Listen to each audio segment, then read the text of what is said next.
Well, a very good evening, ladies and gentlemen. Welcome to another FlyJSim live stream. Today it's the 11th of June 2026. It's 34 minutes past 8 in the evening here in the United Kingdom, back in X-Plane 12 in the very soon to be released FlyJSim 737-200 V4 update. Coming out tomorrow, our second look at this aircraft. We're lifetime live weather. Here we are in Canada. We're in Yellowknife in the Northwest Territories. It's currently 1:30 in the afternoon here, and we're going to be flying to a gold mine today. I can't say I've ever done that in the stream before. We're going to a place called Meadowbank. We've got this freeware scenery from a dev called Flight Level, and we're operating as, is it pronounced Nolinor? Nolinor, which is a real-world 737-200 operator, which features the gravel kit and goes to all of these obscure, very small places in the middle of nowhere right in the north of Canada. So we're going to be flying our sort of real world sector today. Flight time around 1 hour and 30 minutes. It's lovely here in Yellowknife. A bit windy, about 35 knot winds here, a bit of a crossing for takeoff. Our destination, not ideal. We have an RMP approach available, but right now over in Meadowbank, the nearest airport with a METOS is about 5 miles away. It's showing 28 knots, gusting 35, few clouds at 600 feet, overcast at 2,200 feet in rain. It's going to be really interesting to see if we can get in. But we'll take a bit of extra fuel and take some suitable alternates, and we might have to go a little bit below minimums. Not that it's something we do in real life, but we'll have to see when we get there. Anyway, let's zoom on in towards the aircraft here. Amy in orbit, thank you very much for popping in. Massively involved with Jack and the update of this aircraft. Thanks for all your input so far, and just before the stream. It's pronounced Nolinor. I'll try my best to try and remember that. That's going to be our call sign today as well. Nolinor 7372. Anyway, I've dropped on the FlyJSim network. Looks like we've got another Nolinor 737. And there's also an Avro RJ on BAE 146. A couple of Dash 8s as well, which is pretty cool.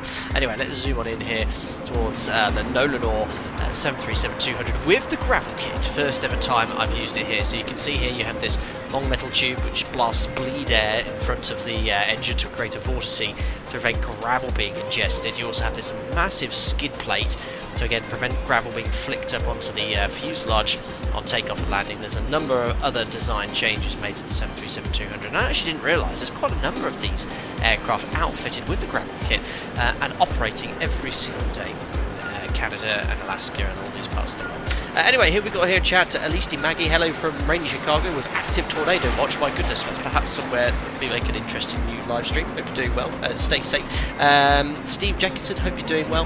And I see here in chat Steve 4005. That's gold in them hills, absolutely.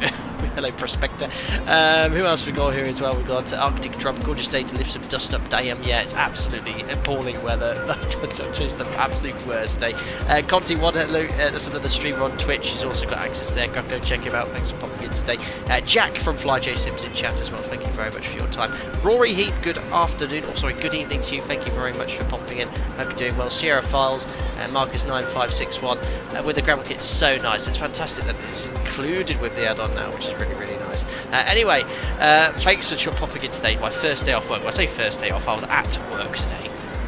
and finished at about 3 o'clock this afternoon. Got everything ready for this stream, ready for my days off, but there we are, completely cold and dark like before. There's been a couple of little updates since we flew it. So we had a release candidate version when we streamed it 2 or 3 days ago. We've had a few updates since there. So one thing Amy's done is address the sort of temporary roll rate issue. So at the moment the roll rate's quite slow. I had a little play of this, Amy, and it was better. I think it needs to be a little bit quicker still, but the developer, FlyJSim and others, don't want to make significant changes because X-Plane are bringing up a significant update in the not too distant future which addresses flight model issues, so we'll see how it handles. One thing that we are still suffering from, and other aircraft in X-Plane too, is this sort of yawing moment at short final, which today with 35 knot winds is going to be really, really difficult to control, but we'll have to see how we get on. Marcelo Fabiano, this aircraft will be so fun in Iceland, absolutely. Wow, who parked this bird last night? I think actually, yeah, Jim flew yesterday with someone else as captain. I think he was pilot flying, and resultantly he didn't park terribly straight. I don't know, that was the default start position. There we are. Anyway, let's get the show on the road. We'll talk about the routing later and what we got in the fly plan to load. So battery on. I've done absolutely nothing prior to this stream to get everything set up like I did last time, so I'm just going to go here to options. So obviously we want the authentic Sperry autopilot today. Cool outs enabled, GPU card, there we are, we'll get that connected. I think that's it there for now. 4001, wasn't there a couple of changes, Amy, that you made to allow us to sort of sync up the altimeter and things like that? I can't see those options, maybe they're elsewhere, but there we are. We've got the GPU connected, so battery on. There we are, GPU's on the bus, electric hydraulic pumps will pop on, open the ground interconnect switch. Check the landing gears down. We have 1, 2, 3 green lights. Double check the aircraft documentation to make sure everything is okie-dory. Thanks for your subscription, Force the Fair. Hope you're doing well. It's in the virtual crew menu. Let's have a look here. Is this stuff I should have done before the stream? Virtual crew menu. I need to try your virtual crew thing at some point. I did say I will get round to it, but there we are. Sync altimeter setting. I'll do that, and also sync HSI course pointer. Yeah, we might as well have them both. That's a great. These are the sort of things I like in add-ons. Yes, in real life you don't have this, but remember, everyone's a single pilot in Desktop Simulator, so having the ability to sync HSI, sync altimeters is, I think, an essential shortcut, essentially. Squirm, thank you very much for being good evening to you. Steve, anyone got earplugs? Yes, we've got that very loud GPU again. There it is. I don't think it's modeled. Yeah, I'll do my best to control the volume of that, because it was complaining last stream. Anyway, there we are. I've turned it down as much as I'd like. Let's now do the fault and fire tests. We'll pop on down here, check the squibs. Just the one switch for the squibs, and the bottle discharge lights also illuminate on the 200. Overheat test. We've got engine overheat, APU detecting knob, and the overheat detect most caution too, just like on the NG and Max fire test. Fire warning lights, bells. No, there's no master caution APU detect on too. That's pretty different. Emergency exit lights armed. I'll put the seatbelt signs on. We're quite light today, 50 passengers. So just to get everything synced up with the flight plans here. So here we have our OFP. Now, last flight we found out that the fuel flow was a little bit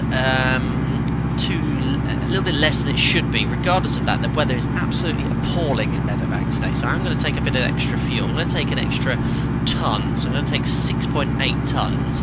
Now, to do that, you do have to use the default iOS for now. So let's go here and adjust the fuel here. So we're going to take 6.8. So we can monitor our fuel burn and let's see how close it is to sim brief. So 6.8's there. Zero fuel weight's going to be 34.8. It's not very heavy today. I need the performance, that's why. So V card, zero fuel weights here. So let's get that synced up. So 34.8. I'm going to have to take loads of passengers off. So let's drag this down. 34,743. Yeah, I've got 4 tons worth of passengers. What's that, about 50? Just what we're planning. Okay, that'll do. Perfect. So that's all done for now. We'll come back to the V-speed card later. So we're pre-fueled and we've got the 50 passengers on, so seatbelt signs on. Test the attend button. Flaps are up, which will actually indicate a position. Do it Takeoff config warning check. There's no auto brake RTO function. Just make sure the squawk's on 2000 standby. There we are, that's set on Unicom. Radio tuning panels otherwise set. Circuit breakers are all in. Overhead panels, door test. Great, flight recorders checked. That's all set up as well. No IRS. Circuit breakers are in. Check the safety equipment. It's all aboard and the aircraft is currently fully serviceable. Perfect. Amy, sorry, misread the message. That's done that way already. Only FO6 to the captain's altimeter standby is still the captain's responsibility. Roger, well, that's fine. We'll try to remember to set all the altimeters. Regarding that, no ATC here in Canada this afternoon, which is going to be expected based off the time of day. Let's have a look at the latest weather here. So, right now, we can expect backtrack all the way to depart off runway 34. 2810 is a little short. We'll probably be able to manage it, but I think that would be the runway used now. It's 0108 gusting 17, so it's not too bad. A few clouds around, 16 degrees. The altimeter is 3008. So we'll set the altimeter now, 3008. 3008 set. Captain's standby altimeter is set, and you can see it's synced up there nicely. And that's indicating an elevation of 700 feet. Just checking what the aerodrome elevation is here. Info. Elevation 675. That's close enough. Great. Otherwise, that's all configured and set. We'll power up the UNS. There we are, coming on there. Regarding Yellowknife, is there any beacons here? The SID is just a radar heading departure, but we'll tune the Yellowknife VOR 15.5 for backup. So then we've got something, so 15.5. 15.5, well, that's active. HSI and the RMI is pointing towards the beacon. Wait for the UNS to fire up. Amy's hard work, and I've got the latest AirRack installed as well. Do not use for trading, roger. Latest database is now installed, expires 8th of July. I think the AirRack was updated today. Yeah, I did a check today in the sim and had to update the nav database in the full motion sim prior to the LST, so that's all done. Same as I did in real life. Updated the database here as well. Perfect, so we're so far up north today that everything's in reference to true north, especially the approach later. But this is our routing. Here we are, look, right in the extremities of northern Canada from Yellowknife. I'm going to depart straight ahead to Radir. There's the Yellowknife 2 departure, so it's just heading towards that waypoint. And then SimBrief took me right to Nadet, and then another waypoint called Tapu, and then we've got a long 354-mile Great Circle track to Baker Lake VOR. That's our first alternate, by the way, which also has horrible weather, but at least the weather's down the runway. And our second alternate is here called Rankin Inlet. Both of them have RMP approaches and short runways, but they'll do. And here's our airport, the Meadowbank Gold Mine, made out of gravel. Very exciting, but it does have RMP approaches available, which the UNS can follow. And I did have a little practice yesterday, and it worked very nicely. Anyway, let's get the flight plan loaded. So first things first, go to flight plan. It's got Yellowknife in here. Is Yellowknife, is this guy's the home of Buffalo, or is that somewhere else?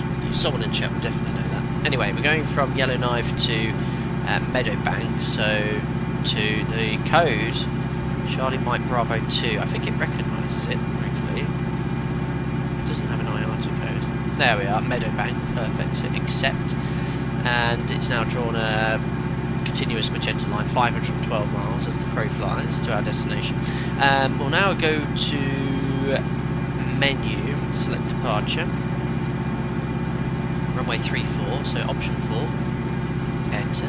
SID is going to be the Yellowknife 2 departures, so select 1, enter, and that's it. Flight plan, it's a vector, and then after vector we're going to go direct to Radir, which is straight ahead. So what I'm going to do is type in Radir here. I think you can just type it, not type, yes, Radir. Enter, accept. So there we are, it's an A. What's up in here? Yes, vector towards Radir, perfect. What I could actually do is, because it's... I don't even need to put the SID in, really. 1,080 feet and then vectors. Maybe I can delete this because it's going to be straight to Radir anyway. That's fine, yeah, Radir after 1,080 feet, and then we're going to make a right turn en route to Nadet. So there's no airways here, it's just direct to waypoints. Uh-oh, what have I done? Uh-oh. I've accidentally got rid of Radir then. Right, let me just, how do I backspace on this old school thing? Ah! Oh no, I'm making it worse! Radir, right. Radir. Enter. Accept. No link, there we are. Nadet next. Scared myself there. Making a real dog's dinner of this UNS. Right, after Nadet. Radir, Nadet, no link. Next is going to be Tapu. Do I press this? I think so, yeah. Tapu. Enter. Accept. Okay, so Tapu, really long straight line to the Baker Lake VOR, Yankee Bravo Kilo. Welcome, Abibas. Doing well. Yankee Bravo Kilo, and yes, the Baker Lake VOR, accept. And then it's direct to Alcam, which is also the initial approach fix for our approach here to the southeast of Meadowbank. So let's type in Alcam. Or maybe I can select the approach and select Alcam straight away. So if I go to menu, arrival, runway 30. What was the weather here? Just one more time. Well, you don't have a METAR here, but the nearest place is 340 at 28 gusting 35. Hopefully that will improve. It's going to be so difficult to manage for X-planes. Weather management, surface turbulence. Oh my gosh. Right, well, we'll give it a crack. Runway 30 to enter. There's no star. However, we'll be flying RNV Zulu 30, so number 2, via Alcam 1, enter. So hopefully that's joined it up. Yankee Bravo Kilo, get rid of the no link. Delete. Alcam. Heblo, RNV Zulu via Pelbo. Amy, I don't know if you're in chat. You see I have 2 Pelbos with 0.0 miles. I think I can delete that Pelbo, can't I? Otherwise I'm going to have a duplicate waypoint. Back key on the numpad, Amy, I read that too late. I'm going to delete this because I think I did that last time, otherwise we've got a duplicated waypoint.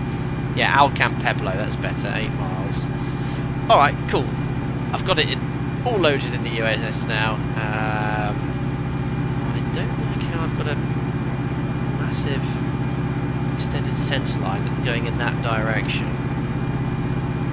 You know what, I'm just going to route direct to Radir. I should never have put that SID in. I don't like... It's the same departure, it's going to be basically going in a straight line. Yeah, that's better. You shouldn't delete it, no, I've done it. It's too late. Is it going to work though? Alcam, RP Zulu to Pelbo, hopefully. It's standard in the UNS to have a sequence of waypoint, approach label, waypoint. This is 15 years in the 737. Will this still work? I think last time I deleted it and it worked okay. But hopefully it will recognise Pelbo or NADMI as an initial approach. It's going to be like when it comes to... It's not going to like it when it comes to sequencing the approach.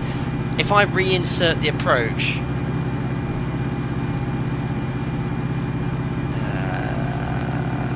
I'll put it in just in case. I think hopefully arrive...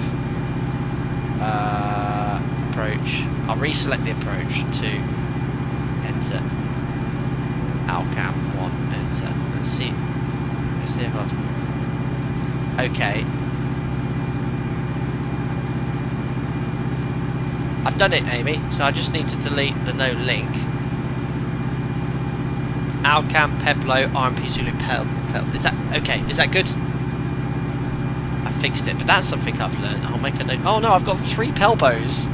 Number 7, number 9, and... Oh, is that the same one? this? Because I think, yeah, it shows the bottom one. Yeah, it's the same one. Pelvo. Right, now all good. I fixed the thing. Right, brilliant. Mash them keys, Captain. Get me back to my lovely FMC in the 7.3. No, it's a great tool. This works nicely. Right, that's loaded. Panel scan. Yaw dampers on. Nav transfer. We don't have on this, but we have the compass slave to magnetic north. Normal. Check the crossfeed valve. Bright, dim, bright. Off. No fuel in the centre tank. Galley on. That's some coffee served for the Nolinor passengers. That's fine. Window heat's on. What was the temperature here? It was okay, wasn't it? 7 degrees at destination here. It's 16. Nice day. Regardless, I'll crank up the APU now. That's all configured and set. Temperatures are fine. I'll open up the isolation valve. The APU starting to bleed hot. Cruising at 35,000 feet today. I don't know if there was any extra restrictions for this gravel kit on, but anyway, we'll go all the way up there today.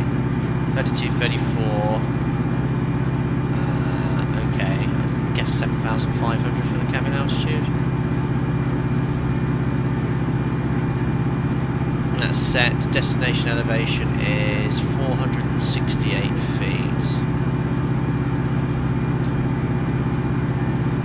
It's got a 470. We'll put that to flight journey before taxi flow. Right, that's all configured and set. We'll put the nav lights to steady. UNS then is pretty much set for departure. We just want to select the runway QDM, which is 340. Oops. 340. Oh, I love the fact it's synced. Brilliant. Out hold off. Turbs off. Manual on for now. We'll select nav for takeoff, and then we'll go to GPS once we're airborne. That's all configured and set. Fuel's on board. Oh yes, I've forgotten the UNS to do the fuel here as well. 16 degrees with shards of gravel. Brilliant. Captain Cook is hello children. Hello father. Gadget FBA, good evening to you, the maker of this excellent overlay. Hope you're doing well. I see you've done an update, so I'll have to get around to getting that installed. I didn't have time today. Right, so weights, P-card. So 0 fuel weight is 34743. 34743. Enter. Fuel 68.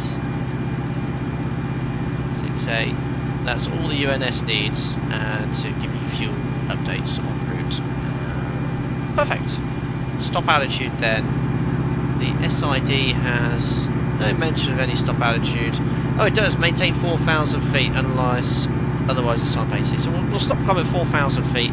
Give me a chance to do the after takeoff checklist, and then we'll continue to climb up to our cruise level. So you can watch me attempt to level off, manually manage the thrust, much to your amusement. Not using an NDB for departure. Trim. Click this. It'll set the CG for you, and the radio tuning panel set. Great. So then, briefing wise, let's get the. Oh gosh. Is it to start on the 200? Do you have to press APU start twice? One for the door and then another to start it. I haven't actually heard the APU sounds of this. It's very quiet APU. I think they do come, but yeah, you can hear it now. There you go. Nice. As soon as that APU is ready, we'll put the APU generator on, disconnect the ground power. Whilst we wait for that, I'll order my better pushback. Ground to cockpit, tow is driving up. Tug's on the way. Not much to brief really, guys. Taxi is going to be pushed back facing south. There we go. And then we'll go alpha. We're going to backtrack all the way here, 180, depart from runway 34, and then the SID 34, climb heading 340, or as assigned by Vector. Perfect, that's what I kind of said. Oh my gosh, 200 so tiddly, he's brought out the shopping trolley to push us back. Right, let's get rid of that noisy APU. GPU disconnect. The only other thing was the takeoff performance.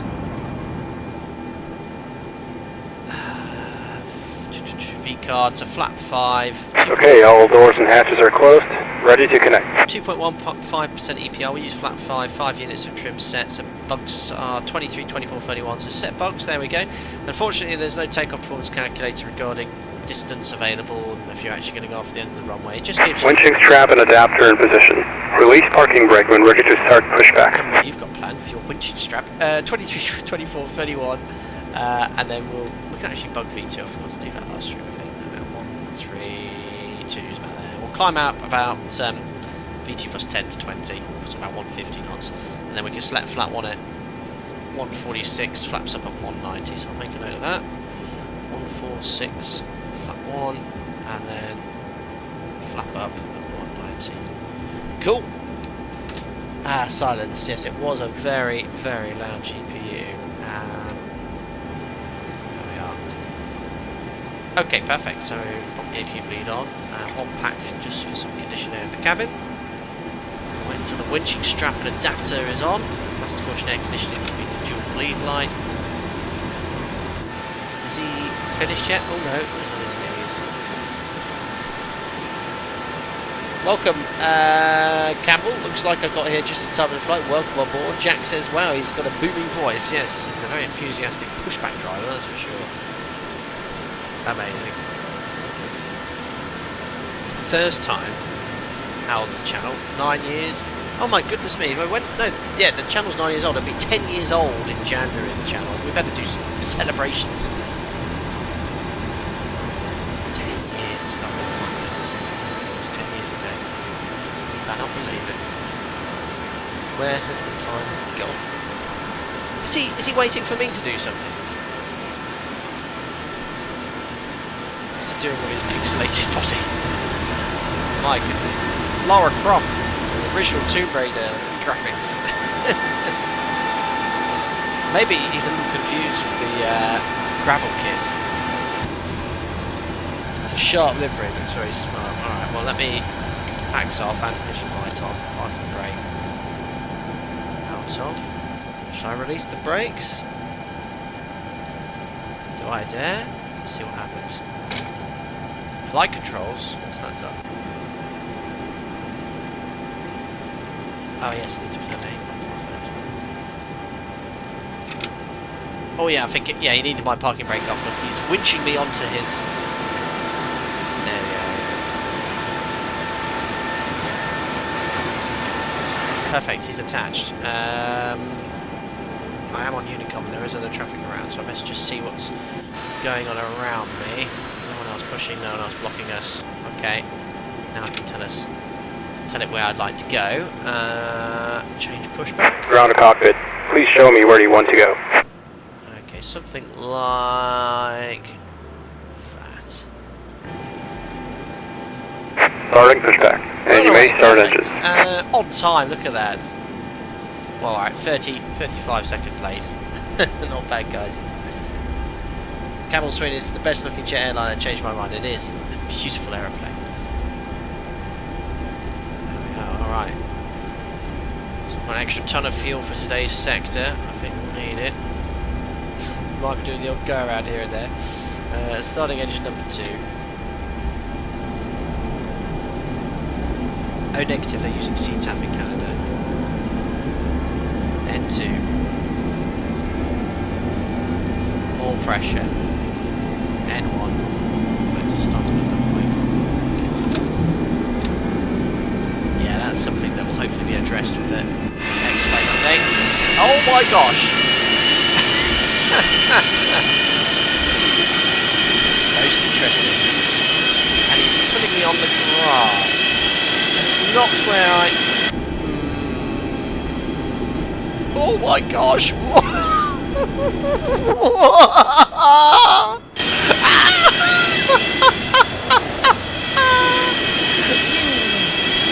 Yeah, that's didn't put that. Right, okay, that's maybe I best stop. No, these I have never stop. Where are you taking me? Operation complete. Set parking brake. Yeah, I bet it's complete. Parking brake set. Unbelievable. Disconnecting tow. Stand by. If anyone just tuned in now and watched that, they'd be like, what am I watching? I've never ever seen that in my life. Well, that'll make a good short. I'll upload that on Instagram tomorrow.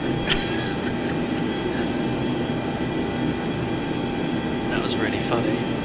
Why does this sort of stuff happen to me? I'm so dizzy. Classic. Yeah.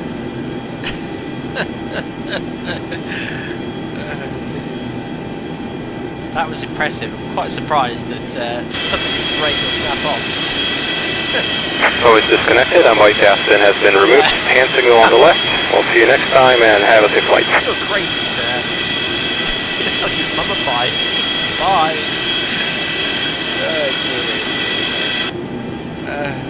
I think it's because the hydraulics had it on the other aircraft. When I turned the hydraulic on, it did not happen. Oh, really?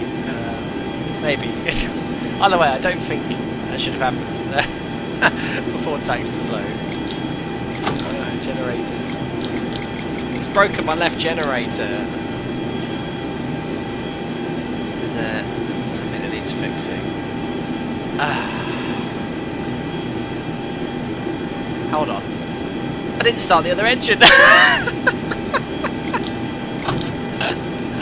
Starting engine 1. I was so dizzy that I actually completely forgot to start the other engine. To be fair, there was a distraction. N2. More pressure. N1. No, 25. Well, there's your problem, yeah.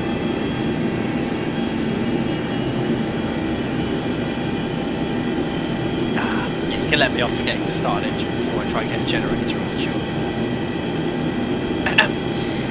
As we were, 2 good starts. Generators now on. Perfect. APU off. Start switches continuous. Probes because close the intake now. Hydraulics on. Packs on. Close the isolation valve. APU reads on. Flight. Flaps to 5. Everyone. Pull forward. Pull back. Left. Right. Rudders. Right and left. Recall before taxi check is complete. Right, where's that other traffic around? I think it's waiting for me. I'm on the gravel. And, oh, has anyone got the CTAP frequency? Parking brake release config. Good morning. Come on. There we are. Just a little bit in the grass and explain, which does slow you down. Perfect.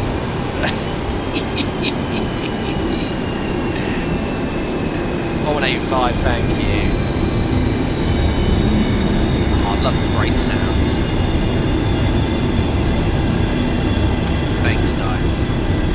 Yellowknife traffic, hello. It's Nolinor 7372 engine, way 34 backtrack to partially east. Left. He's a long way from home. It's Swiss 146. Alright, so we have a quick look on the FlyJSim traffic map. Make sure there's no one lined up on the road. Nope. Good. Enter a backtrack all the way through.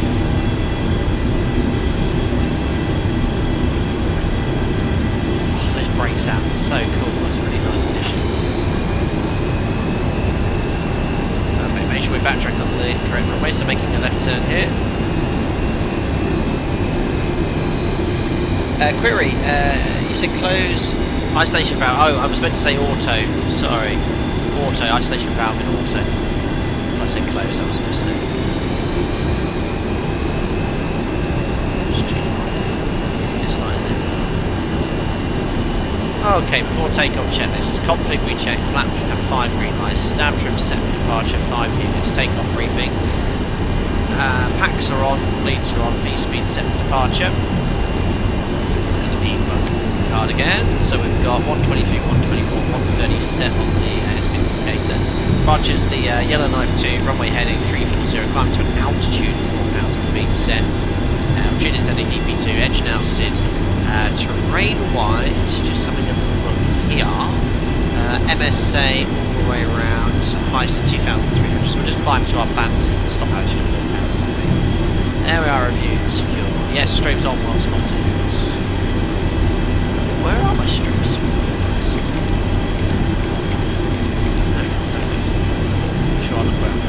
Good, so on active runways, headlights on, MCP is set, transponder, TARO, strobe lights on, waiting for our take-up clearance.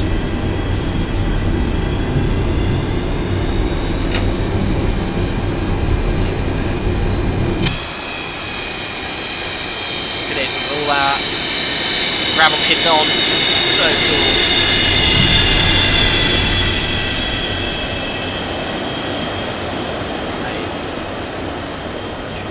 Turned up. Sweet.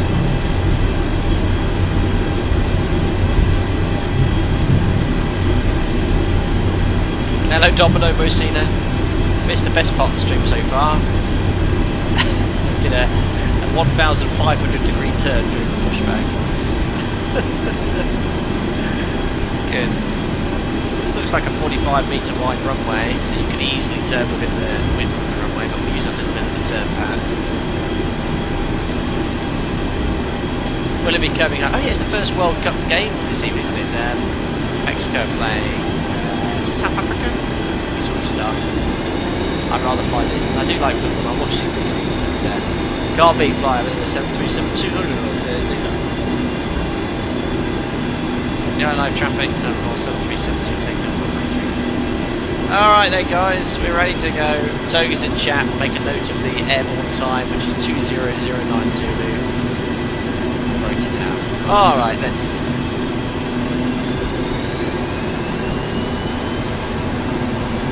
Okay, looks all stabilised, no peaks in EGT. Set takeoff first.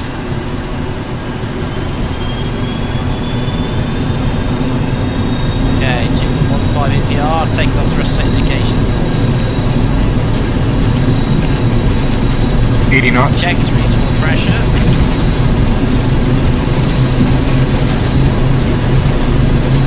P1, rotate. Up we go. Oh, beautiful. Dead band. Dead. As we climb. Oh, nice and light today, look at that, 160 knots. It's a bit gusty. They're in trim. Look at that.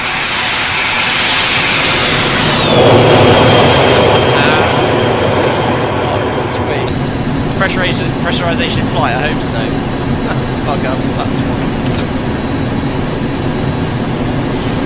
And on the right turn to get onto the radio.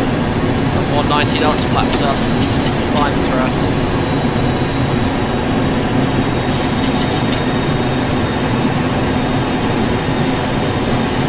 So that's UNS navigation on. One to go coming up. Already doing 250 knots nearly.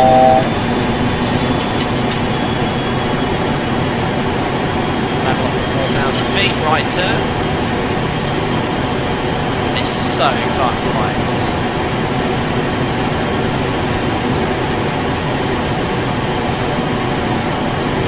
Oh, super. Leveling off, the thrust rate is to accelerate to 250 knots. 4,000 feet, leveling off. Using thrust.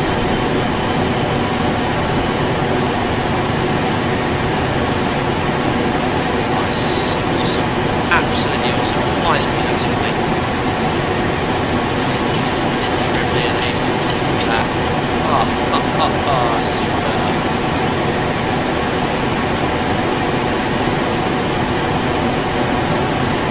It's like tiring.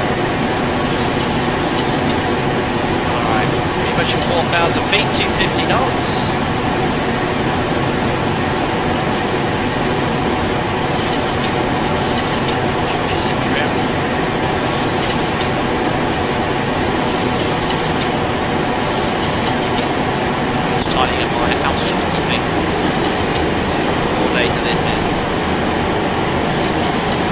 Cool.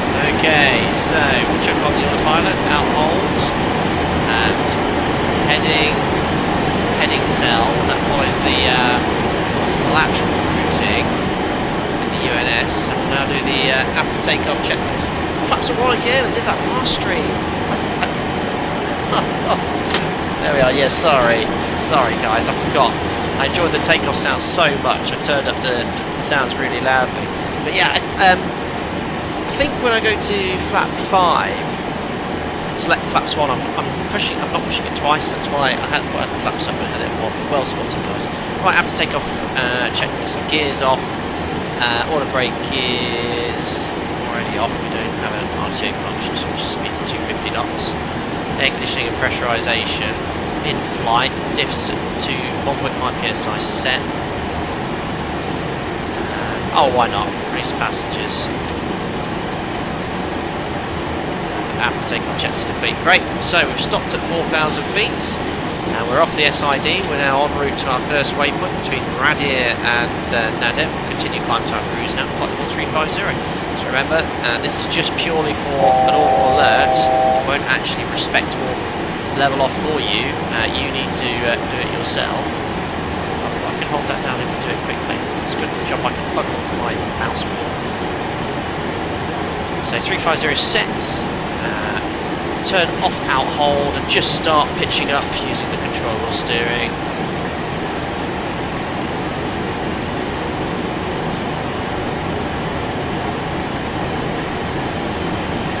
So about 90% climb thrust. Oh, we are so light today. 4,000 feet per minute and still accelerating. This is the performance it would have, guys, because we're empty. I'm going to have to pitch up a little bit more. Oh, soodles of performance. Well, it is. We are absolutely zooming up.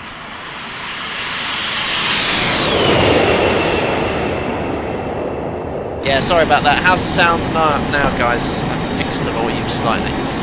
So I'll trade up a little bit of this airspeed for kinetic to get back to 250 knots. Yeah, it's like every takeoff. I turn the volume up to put the sound up so I can hear myself nice and clearly, but then I forget you guys can't hear me. So it's worth it to hear the sounds. And look at this rate of climb. Amazing performance. Uh-oh, could be an issue with the tile ahead. May explain happy answers. Oops. Didn't check that on my test set. Oh well. How's the sound compared to the NG and Max? Poorer. That's what we have with these JTADs. Great. Right, slower the nose slightly. Just set it to around 1,500 feet per minute. Let's just let the aircraft accelerate with climb thrust. 280 is our climb speed. Do the pre-cruise checks. We've got so much performance available today. Right, there's 280 knots, starting to pitch up to maintain 280.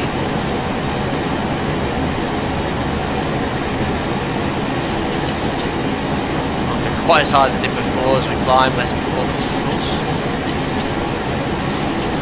It's holding about 276 knots. Slowly accelerating, we'll take that. Pre-cruise checks of fuel 4 pumps. We've got just over 6 tons on board. Lights. Okay. APUs off. Pressurization 4.5 set. Recall. 1 to 1.5. Pre-cruise checks complete. Beautiful.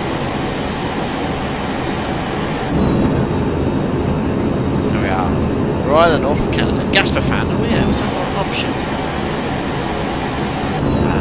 That's better. Awesome. Tassie, perfect time about to drive to Narita and fly down to Kuala Lumpur. Perfect use to burn off the last of my data. Welcome aboard. Sorry, what was that, Canada? Not found. Some satellite imagery data issues. It was okay at destination, I did have a look. someone confirmed last stream sitting here is incredibly loud. Just pitch down ever so slightly at 276 knots. Flight director and pitch and not really use it.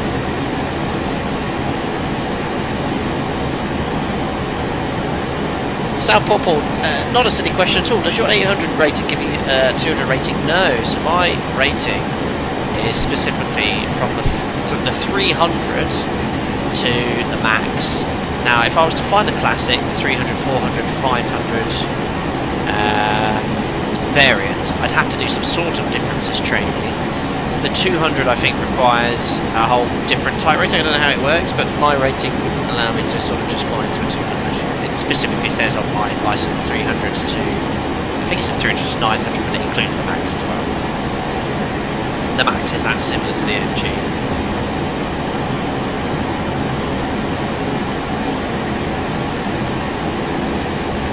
Oh, Van Dia, I just seen that. He's in Notfoundland. Very good, very good. I like that. Van Dia, I didn't read that. I just said I thought I just read Newfoundland to start with. It's like, that's not where I am.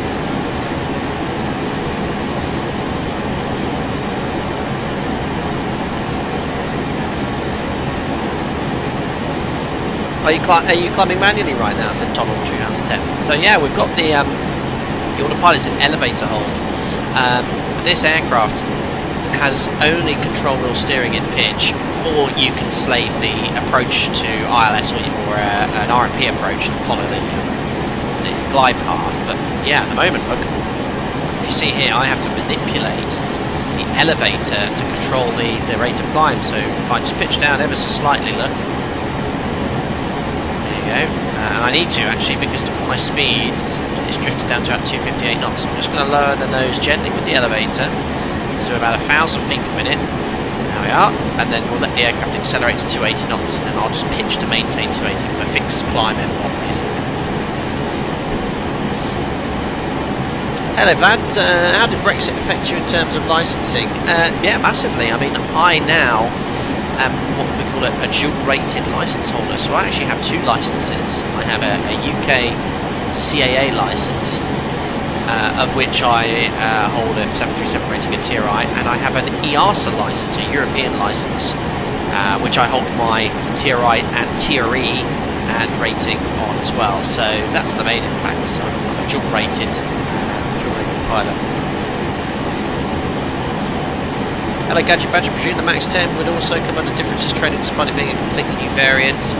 Yeah, but it would be probably wouldn't require anything significantly different. The Max 10 is going to be the same as the Max 8, it's just a longer aircraft. They're slightly different designed gear, but from a handling perspective, I don't think there's any significant changes. Hello V-Sky Check, good evening. Wonder if anyone got news on the upcoming FS Expo this weekend. I know Expo are going for a new release. Are they? When you say new release, more like a new simulator? Yes, where is the Expo? We've got our members group flight on Sunday, and the controllers that are providing AC are actually also doing some sort of FS Expo events. We're utilising the ATC for our group flight. Hello Dynasty 0019, does hand flying the 200 feel more natural than hand flying the NGM Max since the 200 is the original? Feels like flying a 737. You know, the NGM Max handled very similar. The 200 in the sim handles in a very similar way as well. Actually, one thing I want to quickly test, probably not the best altitude to do it, just quickly turn the autopilot off. Just check the roll rates. Oh yes, Amy! That's better. Did you see that, guys? That's what we needed with the earlier build. So a lot of people commented, and I also commented last stream, was the roll rate was way too slow. That's much better. I mean, I am doing 283 knots, which... yeah, that's exactly what I expect. Well, with an NG at least, it's very snappy at these sort of speeds. We'll check on the approach, see how it is, but that was snappy enough, for sure. Let's just hope it's like that on slower speeds on the approach. Let's look at the automation back when I did commands. Good, 280 knots on the speeds, nice and quiet. Oh yeah, above the transition altitude now, so it's standard. 18,000 feet, I assume.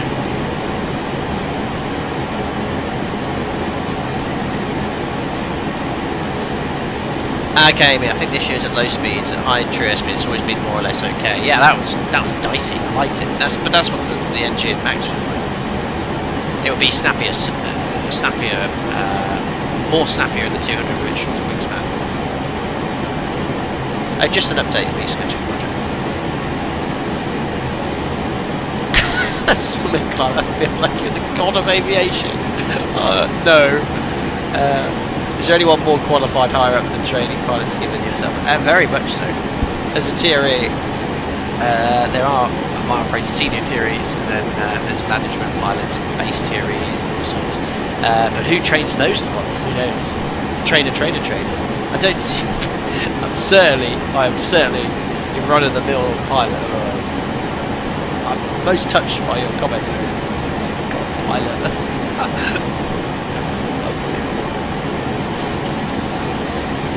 Sasha, FlyJSim Expo for the UK was announced in October in Bristol. Yes, I got an email a few weeks ago actually asking if I'd be interested in attending. I think it was more along the lines of actually speaking at the Expo, of which I like to keep a reasonably low profile. I didn't actually get around to replying, but I might go and have a look if I'm on my days off. So yes, that was quite exciting. South Port picked up some lovely lamb from the supermarket. On the front of the packet says, reared in Wales.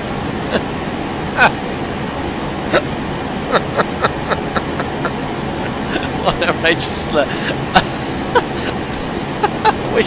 I wish I'd read that before saying it out loud, but that's brilliant. That's South Port. Unbelievable.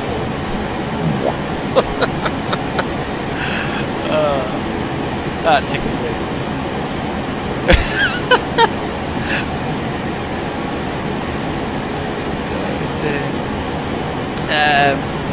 Yes, Sasha, I Fly Max EFB looks good. Yeah, they've got a massive update coming out soon, which is great news. Gosh, when are we going to get some satellite imagery? I think this part of the world is very it's lacking decent imagery on big maps, that's for sure. Oh yeah, I just realised something.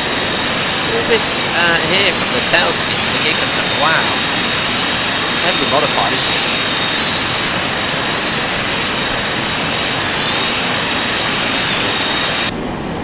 Anyway, we'll soon convert to Mach. I want to reduce my rate of climb further now, actually, to maintain Mach 0.74. So let's just pitch down to around 1,000 feet per minute. Thrust is okay. About 97% M1. Temperatures are okay. M2 is fine.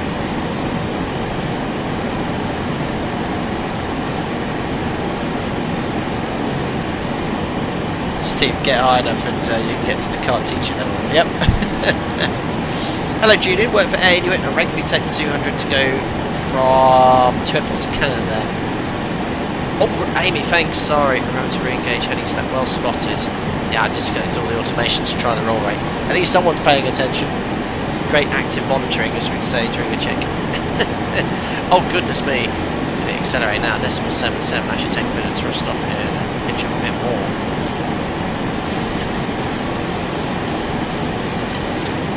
Sasha, how do you manage the IRS drift?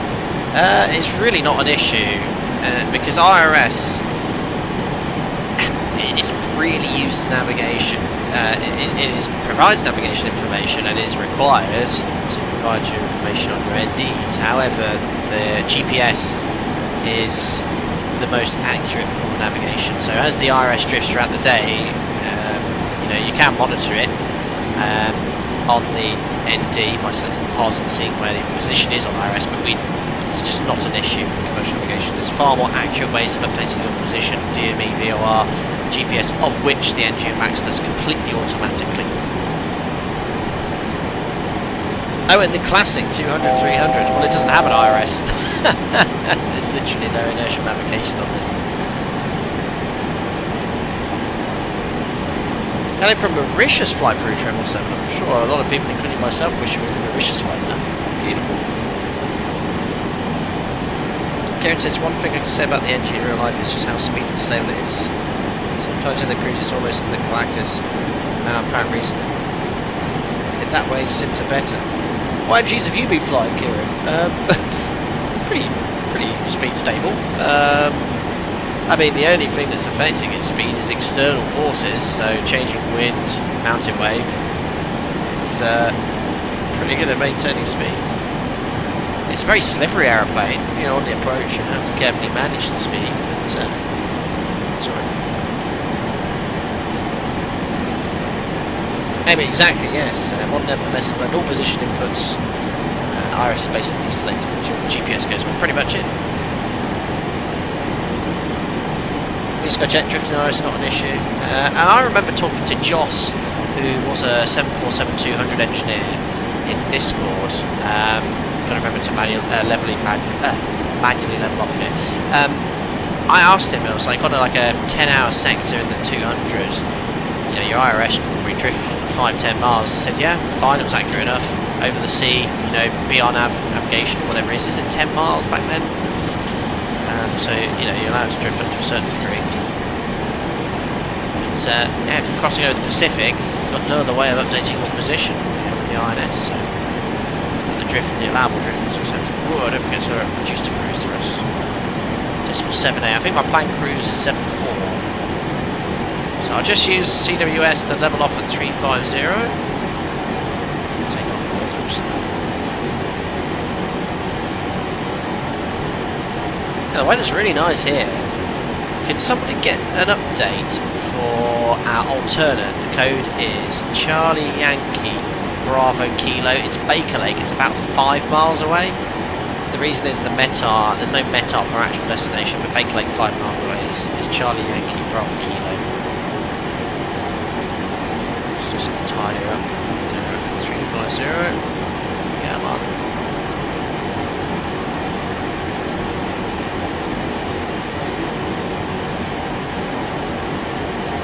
Sample fascinating on flights in the Middle East of GPS jamming.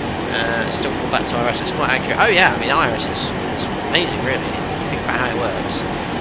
How odd. And we have to deselect GPS, updating the FMS in those areas as well. Alright, here we are, flight level 350. We'll just see what the speed's doing. So it's slowly, sort of holding decimal 7576.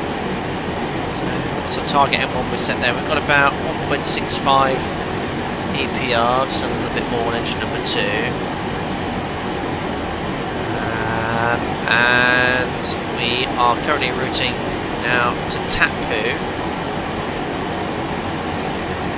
As we get to Tapu, we'll do a fuel check in about 5 minutes, because the next waypoint is 355 miles, 50 minutes in between the two. There we are. So the wind's got worse. 340 at 32, gusting 37. Imagine what it does in the gravel.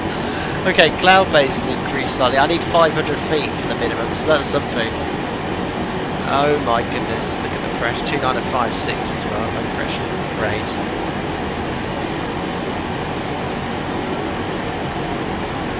I might actually need to add a little bit of thrust, and the speed's still dropping away here. So let's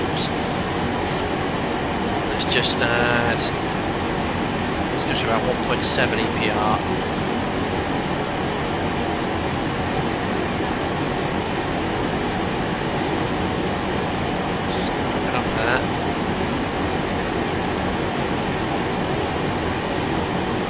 Auto throttle, have to carefully maintain speed and thrust. And we've got it there, about 1.75 EPR.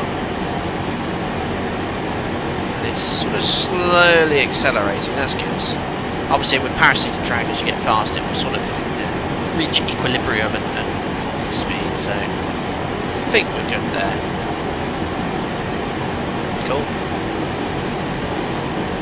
Greg will be fun just behind you. Are you en route, sir? Were you in the other Nolinor 737? Amazing. I've not flown Alpaca Airways recently. Last stream we were... oh no, we were Alpaca actually. We didn't use New Sky. But, I was very lucky to receive from CSS a lifetime license. They very kindly sent that to me for their 737 Classic, the Microsoft Flight Simulator. We've flown the 500 a couple of times. but they've now released it at 300 and 400. So yeah, might have a look at that. I've flown the 400 before, the IXCG. No, the IXCG's are set at 300, isn't it? But that's been impacted. Oh, you're in the RJ room as well. Very cool. Yeah, it looks like again another area of. But again, if you look at where we are, I guess the satellite imagery here is not up to date. So far up north. Anyway, what we've got here, ETA is 21:24 Zulu, 50 minutes plus slowing down. There we go.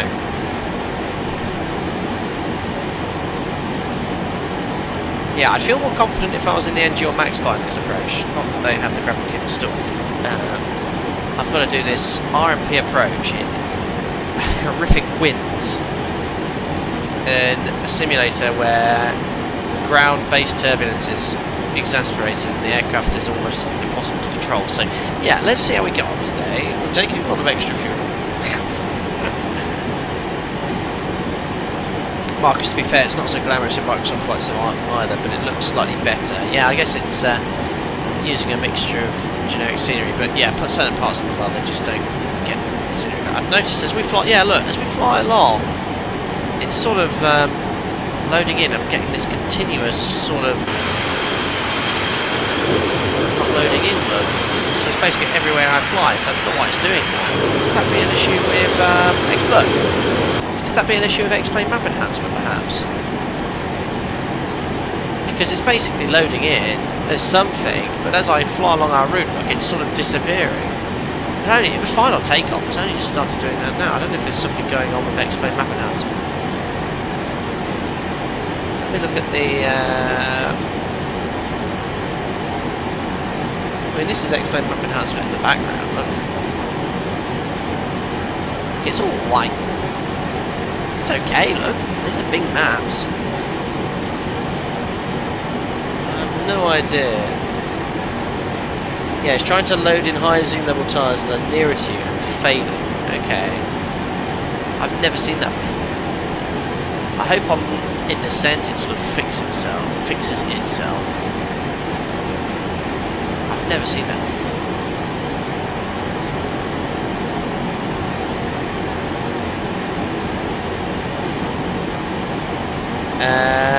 Please go just turn off ME. What's ME, buddy? It's known to cause issues before beta versions. ME. Okay, I've always used Bing Maps. But it's... Oh, has it stopped updating? Hold on. It might have stopped, look.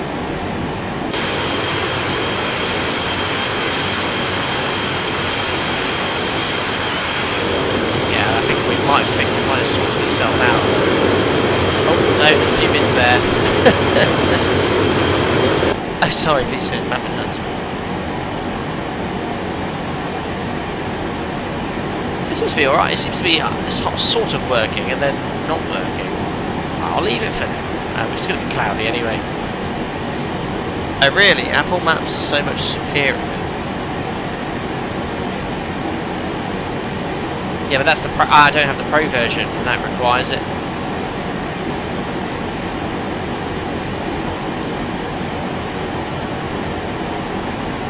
I've been using map enhancement for a number of months. Alright, it's cool. I'll just sort of stay in this view. Or if I zoom in, you'll never see it.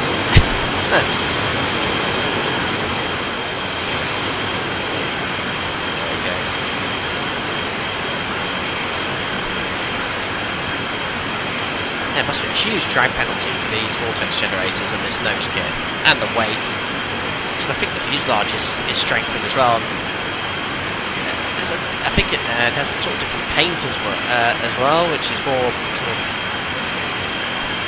designed to deal with dust and stuff and gravel.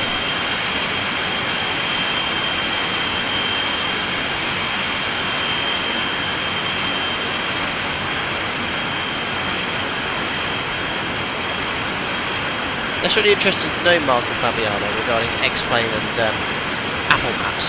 Interesting.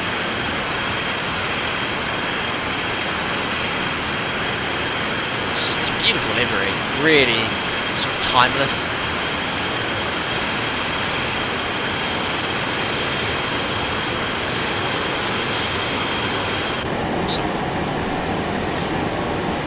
Southport Pole, are you interested, exciting about FS Expo this weekend? Any announcements? I've got a couple of emails regarding embargoes and things, which is quite exciting. Not that I signed anything, but it said, "Oh, would you like to have a look at this?" I said, "Yes," I saw it. And, there's some pretty cool stuff coming. So I can't mention it because it's an embargo, but what's on the news? What's on the grapevine? What's definitely been announced? I think any builds are releasing an A380. It's quite a niche aircraft, of course. I've got their A350. I've not flown that in absolutely ages. I know it was plagued with a few WASM crash issues, but I guess they got to the bottom of those.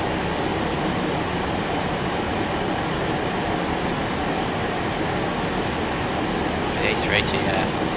Imagine everyone purchasing that. It's going to be carnage in Dubai again.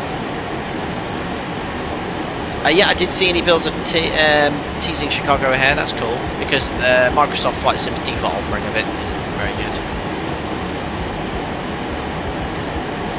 Amazing! Look at this news. Adia Chas got a call from my company to begin my 320 type rating this July. Amazing! Well, that's next month. Finally on the last stage of my cadet program. Looks like I'm on Team Tray Table. Amazing news. Well, that's a lot of hard work, no doubt, paid off. Congratulations, Adias. Oh look, I completely forgot to do my fuel check, and now I can't do one for another 355 miles. Regardless, let's see how much fuel we've got on board. So this shows us there's 5.2 tonnes on board, which makes sense with what we can see at the gauges. 5.2, passing that waypoint at Tapu. See that we've already passed it. We should have 4 tonnes, so we took an extra tonne. So 5, got 200 kilos saved. So yeah, okay.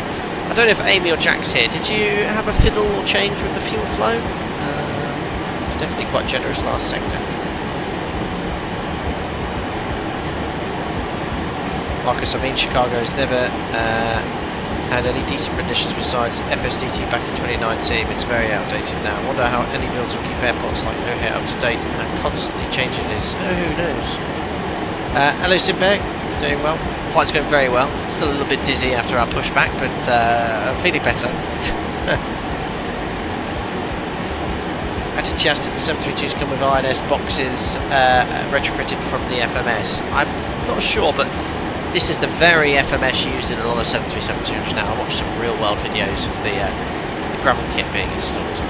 Oh, Simba, I've just seen that pop in chat. That's most generous. Thank you very much for your gifted members here. I have no idea why it's not pinged up on the alerts. Give it a second, sometimes it can be a bit slow, but 5 gifted members coming in from Simbear, who's been a member on the channel for a year or 2 now. Thank you very much for your continued support. Welcome Marcel, Mark Scott, V Skycheck. Some of these people are old members actually. Mola Minimation Channel and Senator on Mika. Welcome. Why is that not picked up? It's Pro Streamer. No good.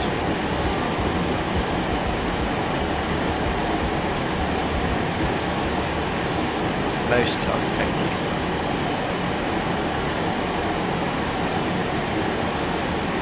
Yeah, the stream maps can be a bit, the streaming software can be a bit, sometimes just doesn't realise things are pinged up. I'll test it. That's me testing it, so it's working. Test it, it always says someone, Kevin's picking one up. No Kevin. I don't know why I didn't pick it up, so. Cheers, buddy, though. Now 250 knots indicated at 350 is going to be about Mach 0.74. True airspeed we can see here, actually ground speed I think, 440 knots. Miles to the next waypoint, 320 is a massive long trend. There's no airways here, no waypoints. Ah, if I look over here, look, lovely satellite imagery. Yeah, this is no man's land. Look, this is the higher far charts. If you go somewhere like in America, look at all the airways and routes here. Might as well be oceanic. Actually, are we in yeah, it's all Edmonton, isn't it? I guess you need HF to operate there, I don't know. But there's absolutely no signs of any population, anything. It's just wilderness.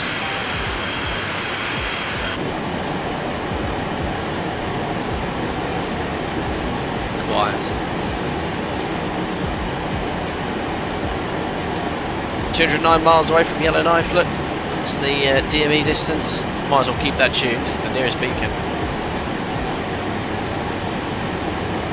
Marcel, the sound behind the engine's great attention to detail. I know, it sounds awesome. If I do the external view and sort of pan around behind. On the flyby it sounds really nice as well.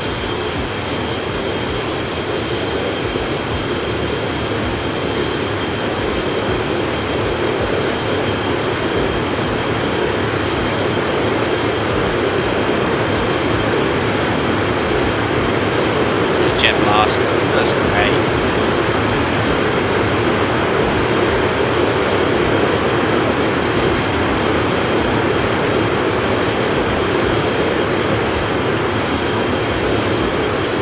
Awesome.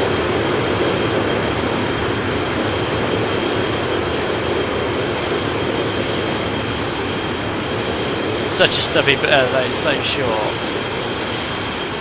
130 seats, I think, in all economy. Think about on a all economy 737 Max, you can almost 200 and burn about 800 kilos less fuel an hour. It's amazing. It's progress for you. There we are on the flyby.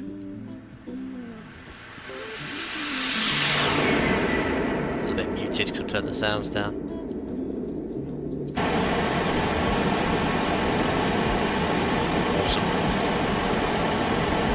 So yeah, I'll look at the CSS 737 next. I'll do some ops from the UK. I've not done much flying in the UK recently. Obviously, it's my neck of the woods. I love the places we could explore in desktop simulators. You know, I haven't done much Northwest Territory streaming or stuff in Canada before. You know, in this sparsely populated part of the world. I mean, it's just empty. I mean, it's so empty that Google even bothered to take decent images of it. Marcel Fabiano, you should try to fly the Tupolev 134 of English cockpit once. It's an experience. I've done it. I've completed it. Never to be done again. Didn't Felis? I think he released the aircraft for free now, doesn't he? It's a shame he didn't sort of.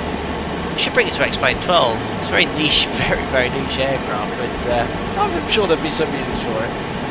Gosh, that was hard to fly. But I did. I streamed it a few times. 3 or 4 times I flew the Tupolev. The English cockpit. Yeah, sample. Yeah, shame I actually dropped off the worlds. Yeah, I mean, it's the aircraft still for sale on the website. Hasn't had an update for years, has it? Marcus, would be nice to see you fly CSS with the new models. Yeah, that's the plan next stream. I've got all this scenery I've purchased but never used. But Birmingham and Glasgow from I forgot the dev now. Of course, made Eastman of their scenery. I can't remember. But I've been meaning to fly out one of those. What's on it? What is it on the channel? Yes, it's 3 aircraft. Works on X-Plane 12. Works amazing. Yeah, Marcel, hold on. I'll get the link for it. I think last time I streamed was about 6 years ago. How do I find it? Videos, search. Tupolev. Last time I streamed it was 5 years ago. First 4 streams I've done. Where's the time gone? Hold on, let me show you here. There you go. So it's in my Canaveral 737 Captain Fly A playlist. So my first flight look was London to Moscow 6 years ago, but it was into 2 parts because I think the stream crashed. And then we did a flight Riga to Manchester on that sim, which is interesting, 6 years ago. And then the last stream I did was flying into Duxford. Oh my goodness me! Listen to my voice. 5 years ago. Look at this thing, guys. Unbelievable. X-Plane 11, guys. I think I buttered it, didn't I? Deduction, look at the old scenery in X-Plane 11. Still had the same butter calculator. I had to do like a visual approach.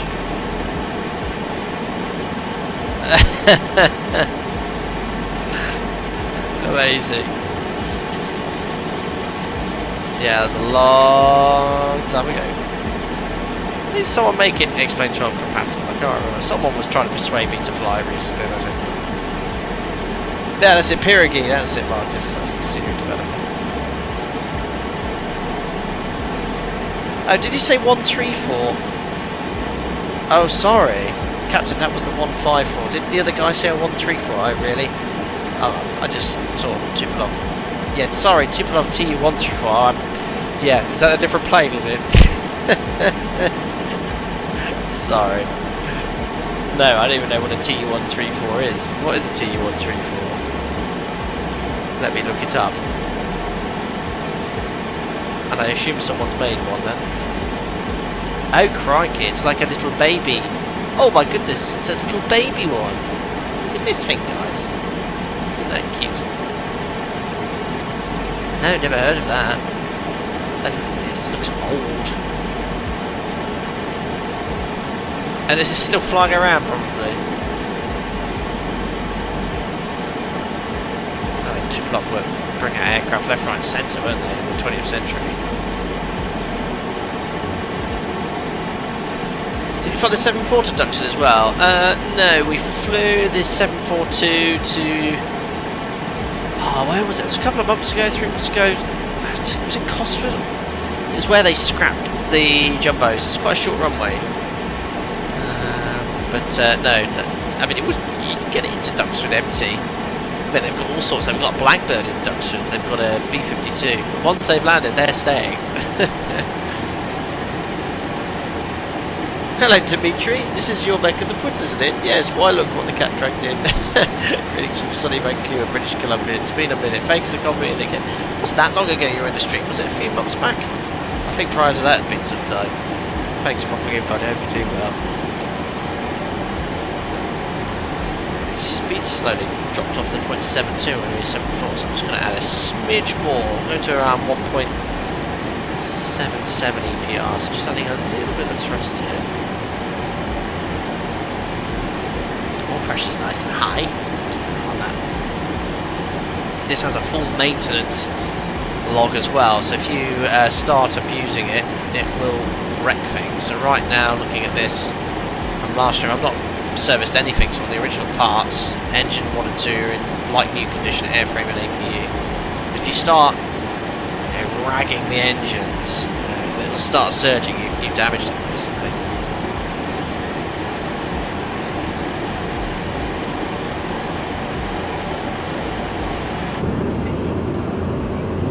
It looks like XPME sorted itself out anyway, which is good. Now it looks really decent. I bet no humans ever step foot in these parts. There's just nothing here. Absolutely nothing. If I go onto the world map, there's nothing. It's just no towns. It's just scrubland.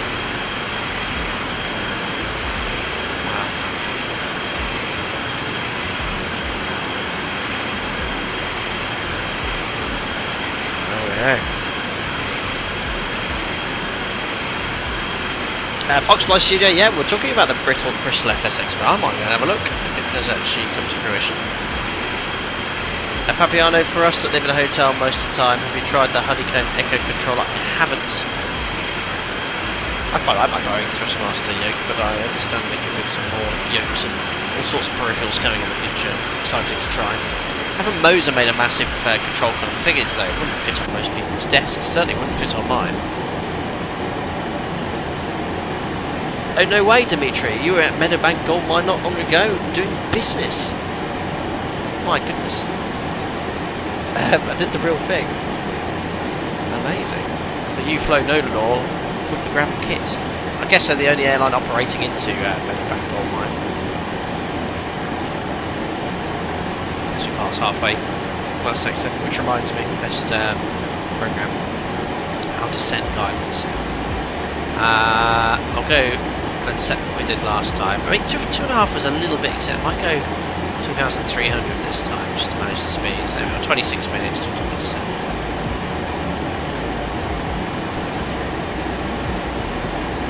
Oh, really? The Honeycomb Echo is also an Xbox controller, but for aviation? Really? I've never heard of that. I'm looking it up now.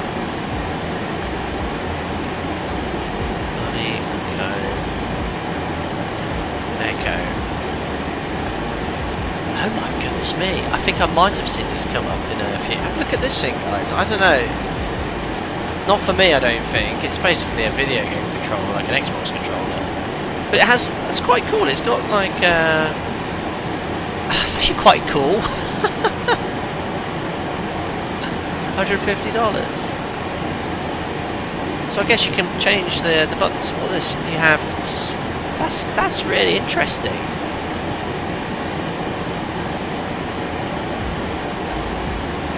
That's bonkers. I'm quite curious to try that. That guy's changed it for like power mixture and prop as well. Really interesting.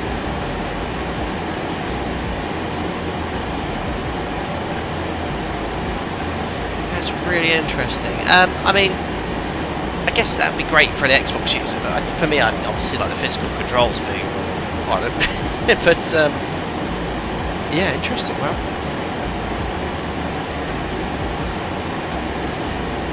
Dimitri, yeah, those pilots doing this all kind of weird conditions of every penny they're getting paid. Oh yeah, these guys are they're the real deal. Oh gosh, was that? I've only just realised. I think that might have been Explain 12 live weather update. We are 300 feet above our clear level. There's a link pedal on the back of the control. Feels amazing. That's really cool. You know what? For me, like doing test sectors, so I don't have to get all my controls out. That'd be quite cool to try out. 95 hours to London. Yeah, you're quite right. We talked about that earlier as well. The 737 Max from iFly is getting a big update soon. Can't wait to try that out.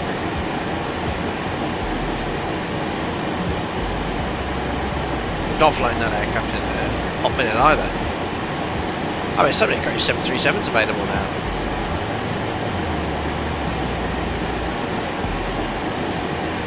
Well, so you love your full cockpit sim at home, but when I'm in the rotation flight, the controller keeps the simming. That's really cool. I'm actually genuinely curious to try it. I don't think obviously it beats, you know, the full motion, the full-size controller and yoke for the sort of authenticity. But you know, if like you said, you're on the go and you've got your laptop, powerful laptop, it's simming. Plug that in, have some fun, can't you? That's cool.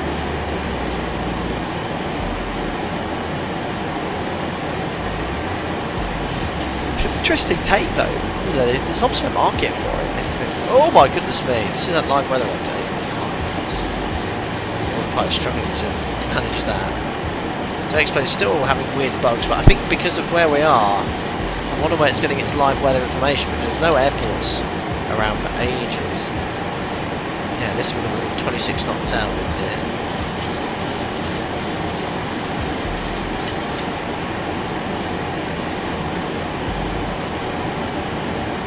Room by the sounds of it, this controller has every detent you need. Needs to go check how much does the gravel kit and wing enhancements add to weight and balance. Now I watched a video about the gravel kit from I think it was Simple Flying, and there's an extensive amount of modifications that are needed. Obviously you've got the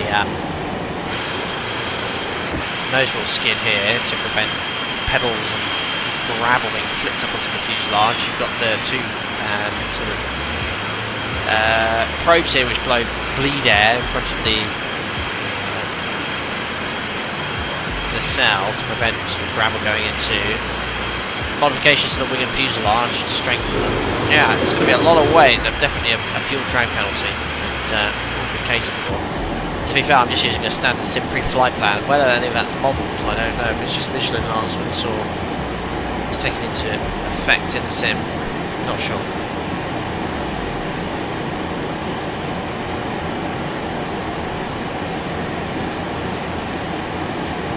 Until we start setting up, guys. Not as much set up. We've got 20 minutes till top descent. Very nice.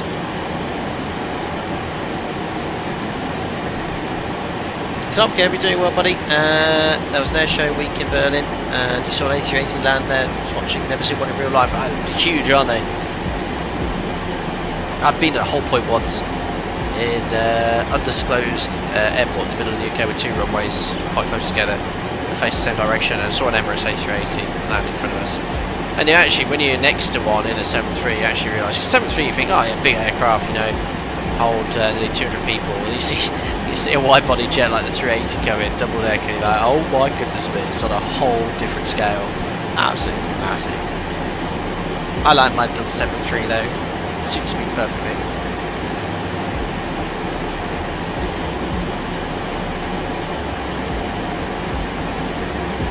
Dimitri, some of the Nolinor Kronos, so it's a different operator. Their 732s are retrofitted with glass cockpits. Yeah, I've seen a few videos on the 73. In fact, I'll show you guys where we're flying into, because I think there's some videos on YouTube as well. Meadowbank Gold Mine.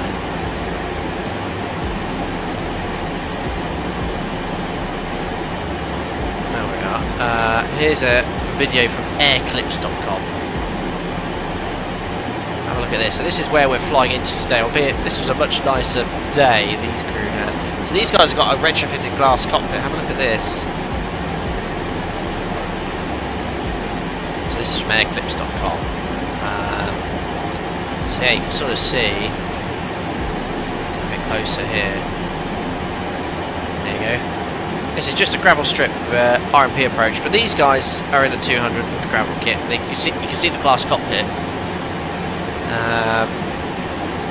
It is literally a gravel strip in the middle of nowhere, next to, obviously, somewhere where there's a lot of gold in the ground.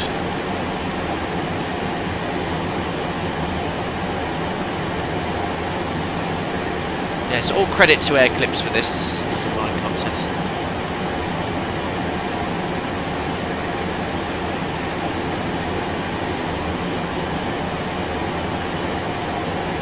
And we've got some freeway scenery as well.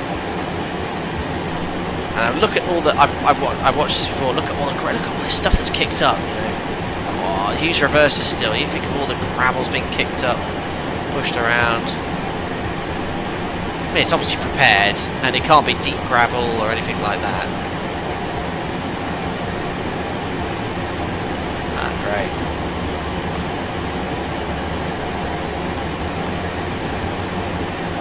There's a lot of money in gold mines, obviously, for an airline to fly here routinely. Do they have scheduled flights? Are they chartered? That's cool.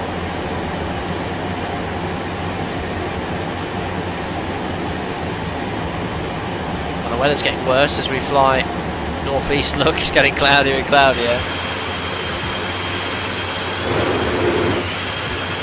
It is not the best weather forecast at destination, in fact.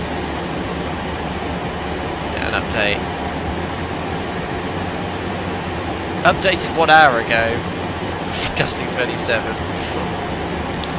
Great.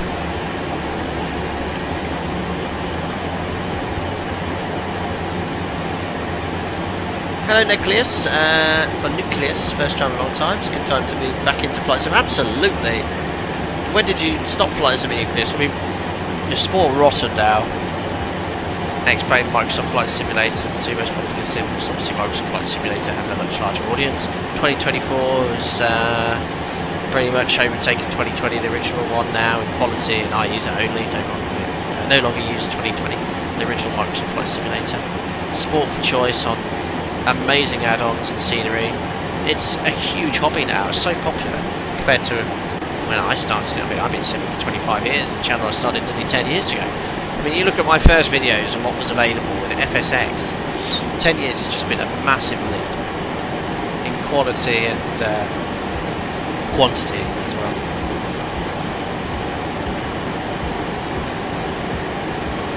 Dimitri, huge dollars for these mines. They spray a special type of polymer to keep the gravel together and sticking on the ground as best as it can. No way.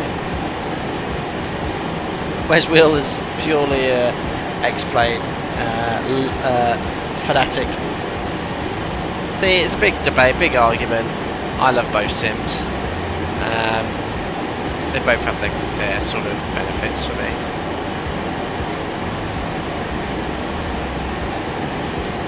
Oh yeah, absolutely. Microsoft Flight Simulator took it from a niche to now being a widespread. I mean, a lot of users, I think I read somewhere that actual people that use Microsoft Flight Simulator, it's like 80% use it on Xbox. It's absolutely massive on games console. But obviously, the proper people that want to use it realistically, it caters for the PC market as well. Good evening, Poskill. Hope you're doing well, buddy. Not long till descent, guys. We're going to have quite an interesting approach today. First ever time landing on a gravel runway in a horrendous weather forecast. Horrendous weather conditions by the time we get down there. We're taking about an extra 30 minutes of fuel. Our alternates aren't ideal either. We've got Baker Lake here, our alternate, and also Rankin Inlet. Let's just double check the weather at our alternates. So again, not updated for a while, but pretty windy, but at least the wind's down the runway there. Runway 34 straight down. Here we're going to have quite a crosswind at Meadowbank, and Rankin Inlet, MTR, overcast at 300. I'm not getting in there, that's no good. Oh right, that was my safer alternate. It's no longer safe. Great. we might not survive today, guys.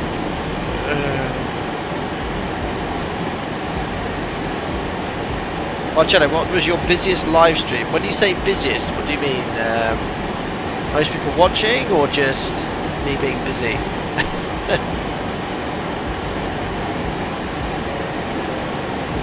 Oh, Marcus, absolutely. Yeah, FlyJSim was very niche. There's very few people streaming. I mean, I started my YouTube channel in 2017, and I don't think there was many streamers then, was there? I think I'm one of the. Am I classed as an OG FlyJSim content creator? I don't know.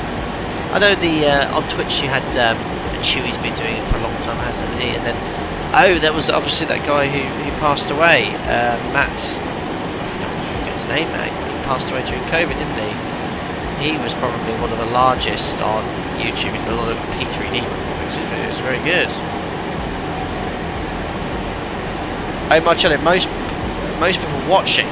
Yes, so I was very fortunate to get access to Microsoft Flight Simulator prior to its release, and I think I streamed it 2 days before it was released publicly, and I had a concurrent viewership of 8,800. That was the most ever. I've never ever seen anything like that. Most streams now are around 200 to 300. It's definitely in the last 5 years. I think it's a combination of factors.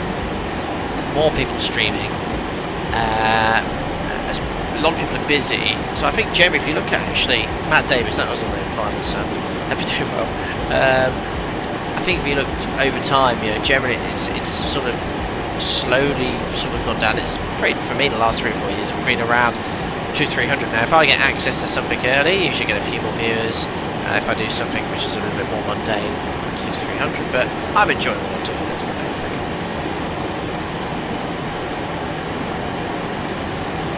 Roseville, the original is still the best. Ah, thanks. Marcus, you for tutorials, at least for me, you got Matt Davis as the biggest rest his soul. Frugal, oh Frugal, yes. Frugal was another one, wasn't he? But I think he packed it in, didn't he? Ah, cheers, Marcel, your channel's great. Thank you. Oh yeah, Matt Davis, I think, was one of the original FlyJSim content creators. I think when I started my channel, I think his videos came up frequently. He had a good 70,000-80,000 subscribers back then.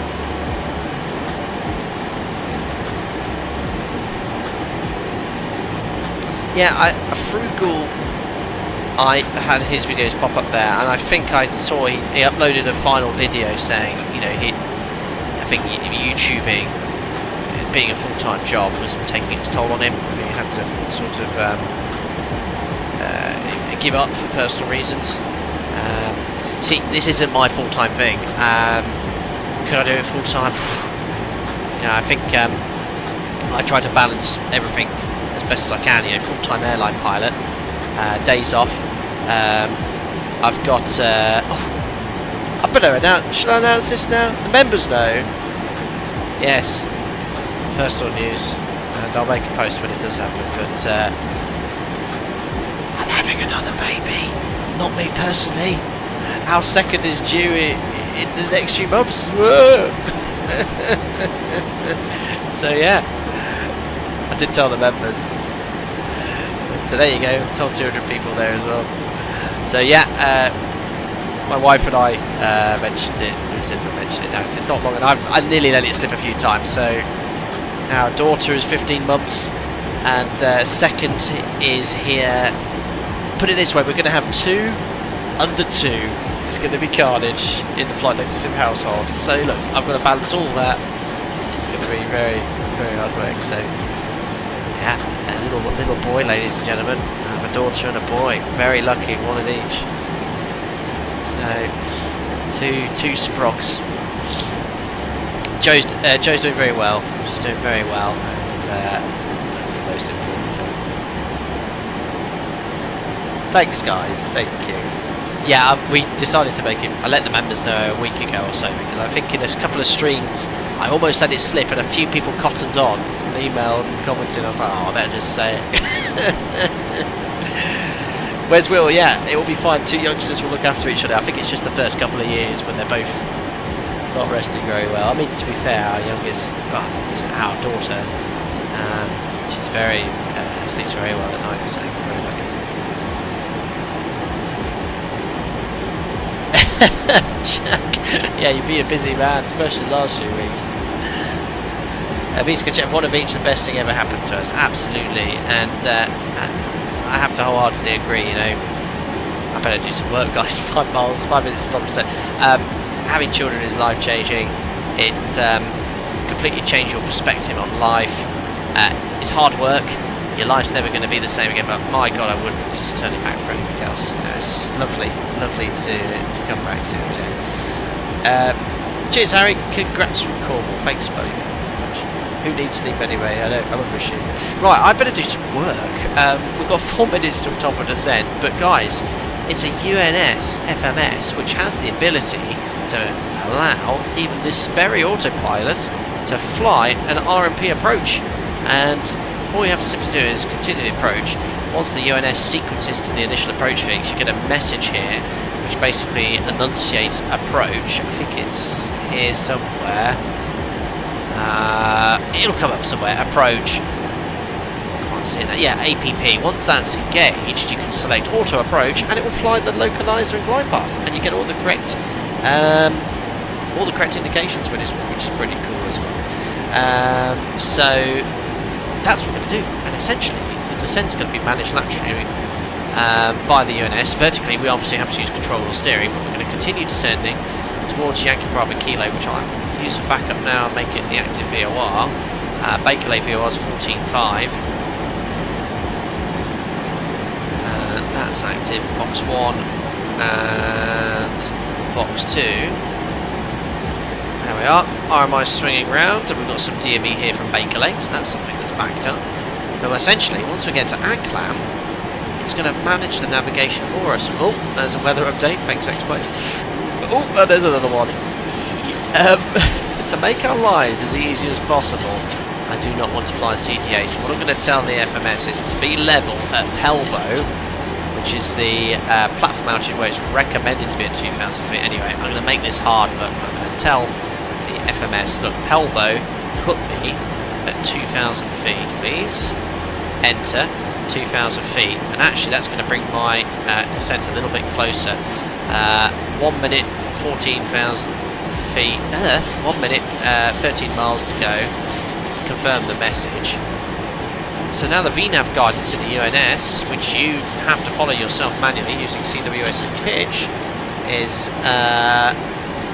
going to get us at 2,000 feet of Palbo, 5 mile level segment, 4.6 DME, start descending. I'm going to go gear down, flat 15 level, drop the flaps prior to nav, be fully configured, and then we're going to descend, because it's going to be very quick from 4.6 DME to the minimums.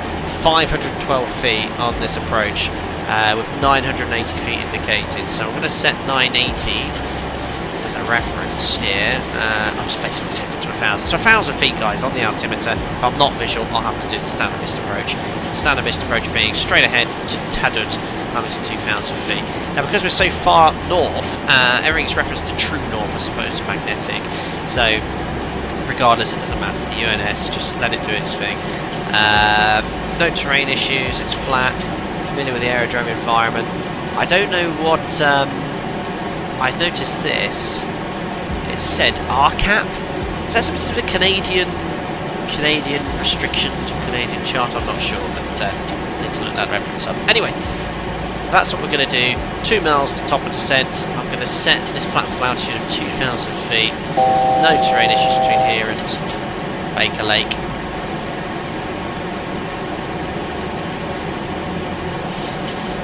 Around 2,000 feet set.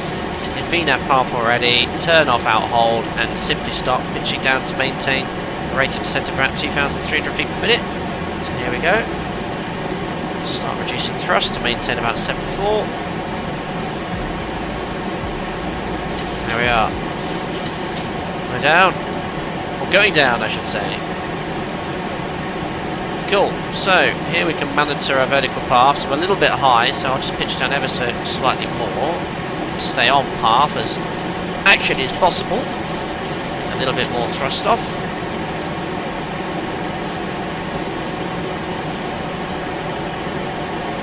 Happy days.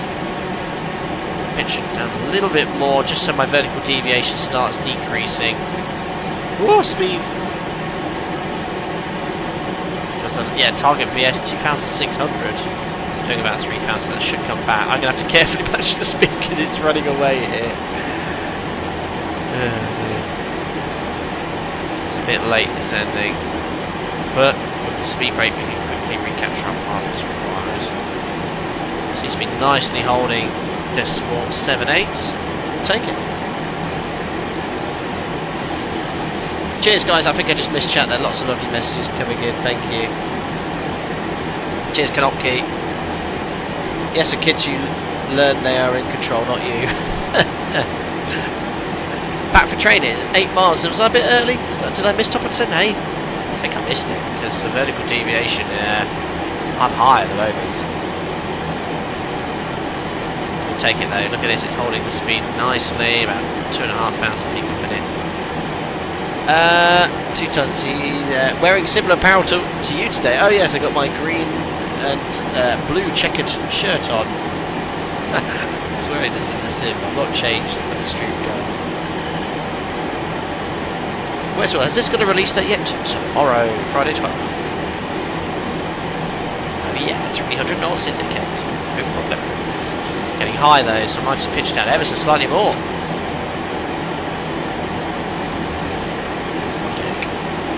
Keep that in the sight. VMO right now is about 330 knots. So we're okay. There we are. Path's good. Right. Has the weather updated in the sim? I wonder.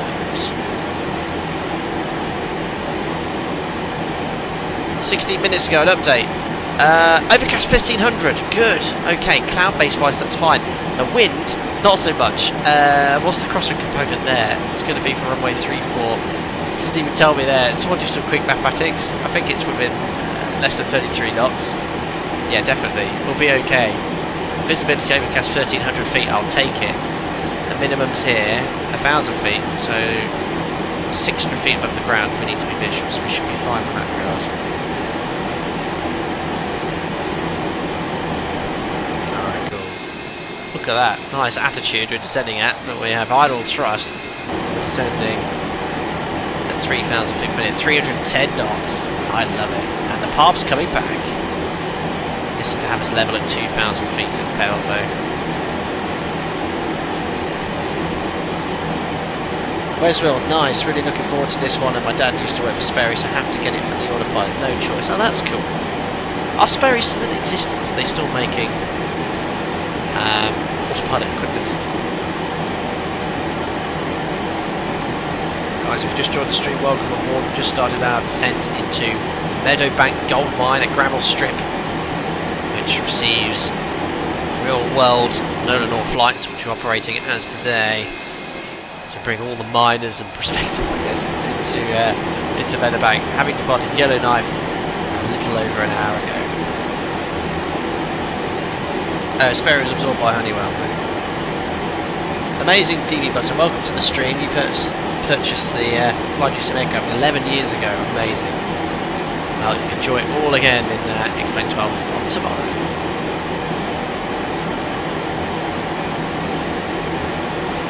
Alright, cool. So this UNSFMC should take us all the way till touchdown.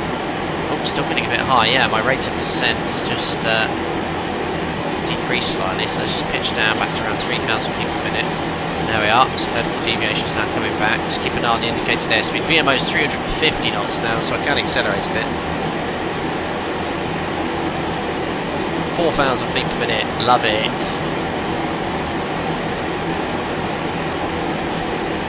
That's what it looks like in descent. The engines are idle. Yeah, our altitude's like minus 5 degrees. Oh, look at our speed here, 330 knots. Try and keep it under the barber's pole.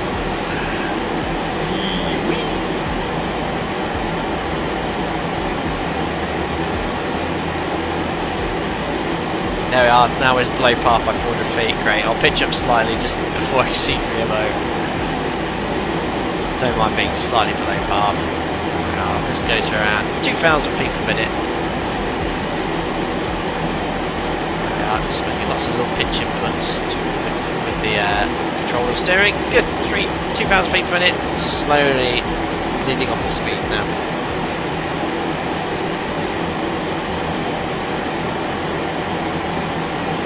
I've really enjoyed flying this aircraft because it's nostalgic. Not only is it based off the absolute iconic commercial jet airliner, this is one of the first different aircraft I streamed on this channel, so I've exclusively streamed the NG for a long time, and I think this might have actually been my first ever different aircraft. Hold on, I know I should be really concentrating on flying. I'm just going to go to my live streams here, videos, lives, oldest. So this is my channel page here. Just quickly.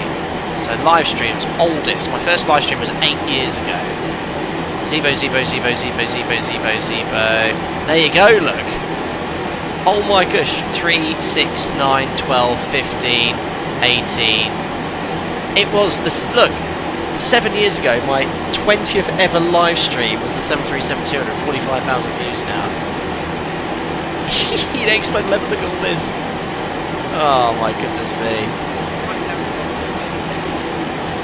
I mean, it's incredible. Edinburgh to Southampton. And I think I absolutely hooved it in, if I remember rightly. Amazing. HMS Stereo, how do you remember that? What's that? All my streams? I just seem to, I don't know. Oh my gosh, a bit low on path again, minus 500 feet, so again, just pitching up ever so slightly, using CWS. Lots of little pitching points. Good. Seatbelts coming on.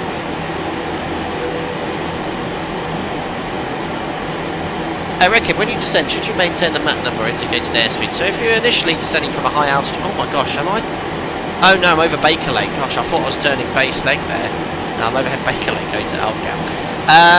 Maintain a fixed Mach number to start with. When you reach your target indicated airspeed, start flying that. If you maintain a Mach number in descent, your indicated airspeed increases. Was it 7 years ago to the day? Are you joking, Domino? I'd have to double check. Guys, someone have to look that up. God, look at that. That looks amazing. The cloud's breaking up, which is nice. Alright, overhead Baker Lake VOR. This is actually our alternate. If we're to divert, just underneath us. So that's where we'd go if we can't get into... where am I going? Meadowbank Gold Mine. Vertical deviation 500 feet, you know what? I'm going to get the speed brake out here. Just watch my rate up to 7 and bring it out, so start pitching up slightly. Set the QNH now. QNH in nearby airfield Meadowbank at Baker Lake is 29057. Oh my gosh, look at it drop. 29057. Set. Passing 11,600. 2,000 feet, stand by onto this set. May 10th, 2019.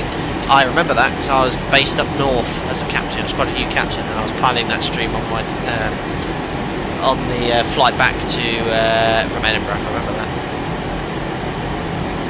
Amazing, where's the time?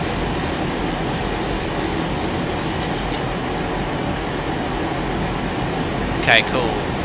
Vertical deviation, still a bit low off, that's fine, I don't mind having a level segment. So speed's back to 250 knots, slow in speed brake. Just a little pitch down on CWS to keep ascending. And elevation here, it's about 500 feet, so I'm going to post cruise check, lights on. And the bank there isn't one, pressurisation, 3.0 set, belts on, recall, checks complete.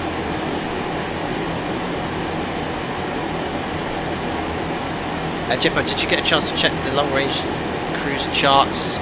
Differential seems a bit off. Yeah, I think too low an EPR and too little fuel flow GFT mud, but I think there's a fix coming once the new X-Plane update comes out. Okay, so we're inbound to Alcam on the chart now. UNS navigation, doing 250 knots below 10,000 feet. Vertical deviation is fine. We need 1,400 feet per minute. I'm doing slightly less than that with the vertical deviation coming up. Going to slow down as well. Just the outside air temperature here. I don't even know where the temperature gauge is. Just above 10. Alright.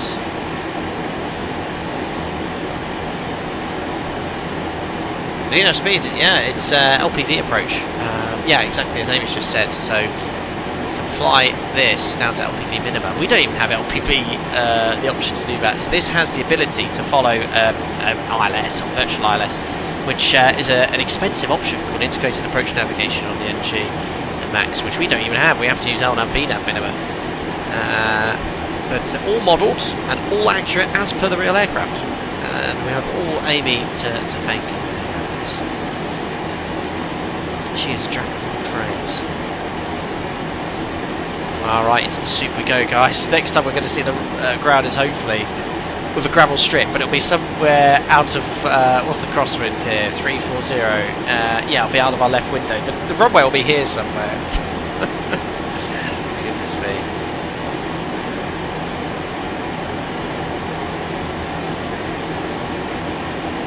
Won't make too much difference on this approach anyway. LPV minimum will be 12 feet. Yeah, that's fine. Right, to the soup we go.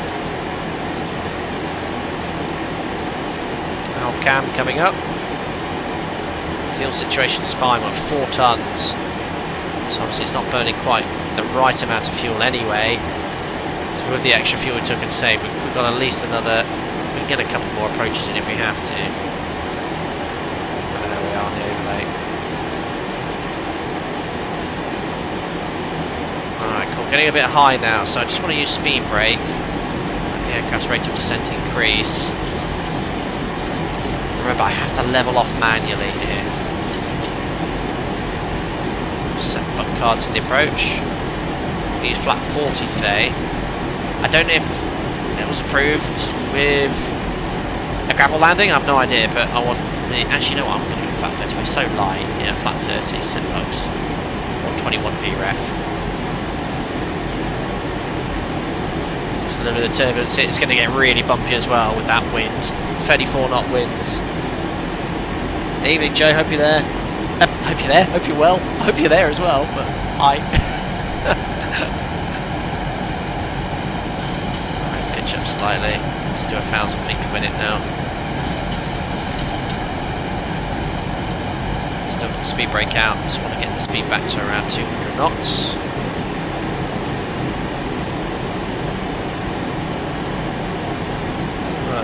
This is going to be sketchy.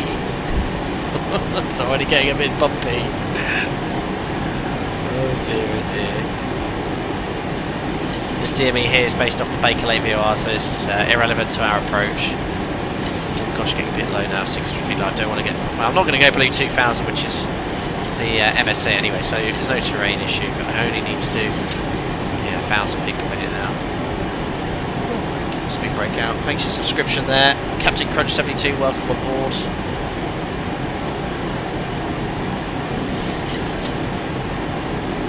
Oh, I love CWS. See making all these little pitch inputs. Look, still got the speed brake out. Just slippy bird. Oh yeah, 800 feet low. No problem. I don't care. Can you hear the rain? Is that rain? Was that the gravel? Gravel being blown up from Meadowbank onto the windscreen. Okay, speed brake stows. And I'll go flat one. Gosh, it's bumpy. Alright, about to turn base leg at Alclam. Alright, here we are, right turn base leg, flat one. Keep ascending. Oh, I need to keep ascending here. I need to get down to 2,000 feet, flat five. Alright, speed checked.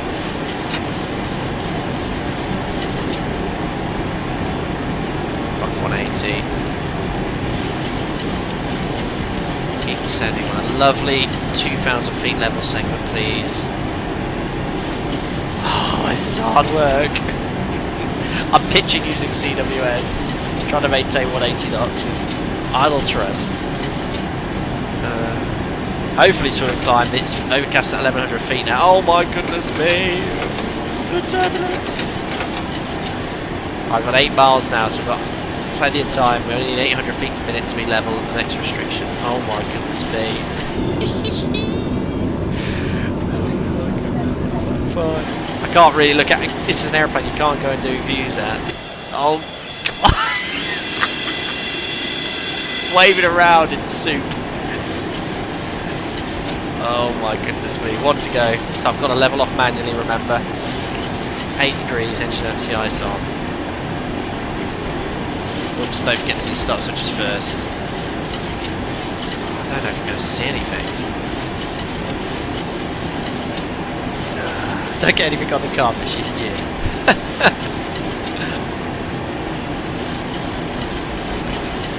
Oh, what's these noises? So I'm on base leg yet. I'm not even on final. So here's 2,000 feet coming. We're going to level off. We're going to have to add a lot of thrust to maintain 180 knots. I'd say continuous light chop, but it's doing a good job navigating. Look, inbound to Pelvo. Alright, getting ready to level off. Done a great job so far.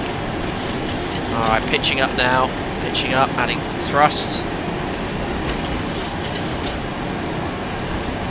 CWS, you have to manage all this yourself. Less thrust actually. Don't descend. No 2,000. Alright, there's 2,000 feet. Now hold. Good luck. Speed's okay, 190 knots, a bit less thrust. Completely having to do this manually. Speed control's completely manual. Right, there's base leg turning final, and we have approach enunciated, so I can arm auto approach. So this is like a virtual glide path we're following, and I'll maintain 2,000 feet. We've got distance till touchdown. Now be 4 miles and then another 4.6, so 8.6 miles till touchdown.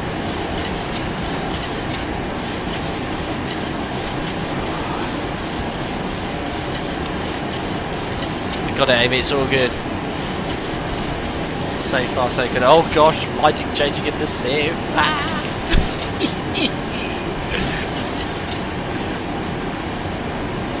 Right, set heading. I love the fact you've got the course matching on now. That's a fantastic addition. Saves the workload hugely. It'll be the first obstacle anyway. Lovely view. Rupert Roller looks perfect. Great. 180 knots, 2,000 feet. Right.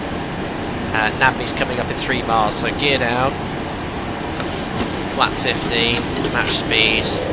And we'll set right now, final approach speed 135 knots. Actually, that wind, I actually want about VREF plus 10 at least.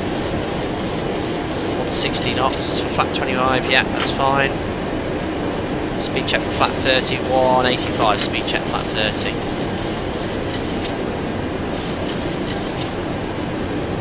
Oh my god, look at the drift! Look at the drift, guys! Look at the heading I've got to maintain to stay on the course. It's about 10 degrees drift, glide slope alive. Oh my gosh! Remember, it's 34 knot gusting 50 knot winds here, or something ridiculous. Oh, speed. For your entertainment, there you go. Oh my goodness me. Now this isn't the aircraft, this is just all this rocking of the aileron. This is X-Plane's weather engine at the moment, which is just a little bonkers. Right, hopefully she'll start descending here. Right, glide slope capture. She's on the localizer with so much drift. Come on. Right, glide slope capture. Start descending, please. Start descending. Come on. There she goes. Alright. We've only got 1,000 feet till minimum, so taking a bit of thrust off to maintain 150 knots. Alright, it's descending on the glide slope. We're on the localizer. The runway's going to be off to the left. Ah! It's rolling about 15 degrees either side. Alright, speed. Right, on speed brake. I need to see the runway at 1,000 feet above the ground, Remember, at 1,500 feet we should come out the clouds, based off the forecast weather. Checked. 2,000 feet, missed approach altitude set. Oh my goodness. Minimums are at 1,000 feet, remember. 980 feet to be exact. It's doing a really good job. Don't forget, it's a 30 knot crosswind it's having to contend with here. And it's doing a really good job, doing its absolute best to stay on this RMP approach with LPV. Checked. So 1,000 feet above the ground now, guys. That's the radio altimeter call out. Speed's good. I'm making minimal thrust changes here. I've got 300 feet until I can become visual. Why did I strings today? Oh, come on. This live weather's not playing ball. It was overcast at 1,100 feet, and we're about 700 feet above the ground here. 1,200 feet. Come on. 100 feet to go. Anything? Oh, nothing at all. I'm now 500 feet above the ground. Oh, disconnecting. Right, minimum's 1,000 feet. Disconnecting! Don't screw it up now! 3 wides! 500. My goodness me! Speed. Right on the absolute limit! I cannot believe it! I've still got a 30 knot crosswind to deal with here. I cannot believe it. 300. Checked. Keep descending. Don't screw up the approach yourself now, Sam. 200. Checked. It flies so nicely in pitch. The roll rate's so much better now as well. Fantastic. 100. 50. 40. 30. Check. 20. Close. 10. On the left rudder, aileron into wind. Absolute perfection from FlyJSim. Amazing. Speed brakes up. Keep the aileron into wind. Gently lower the nose. I've only got one reverser. There's the other one. Oh, left rudder, left differential braking. Oh, left rudder, full left rudder. Oh, get a bit of reverse there. Oh, God, it's a massive crosswind here. Oh, absolute perfection. Left rudder and a lot of aileron into wind required. Exactly what you do on the NG and Max. So good. Honestly, a massive improvement. I don't know what they changed between the previous release candidate and this one. but so much better. Ladies and gentlemen, welcome to Meadowbank Gold Mine. Superb. Absolutely superb.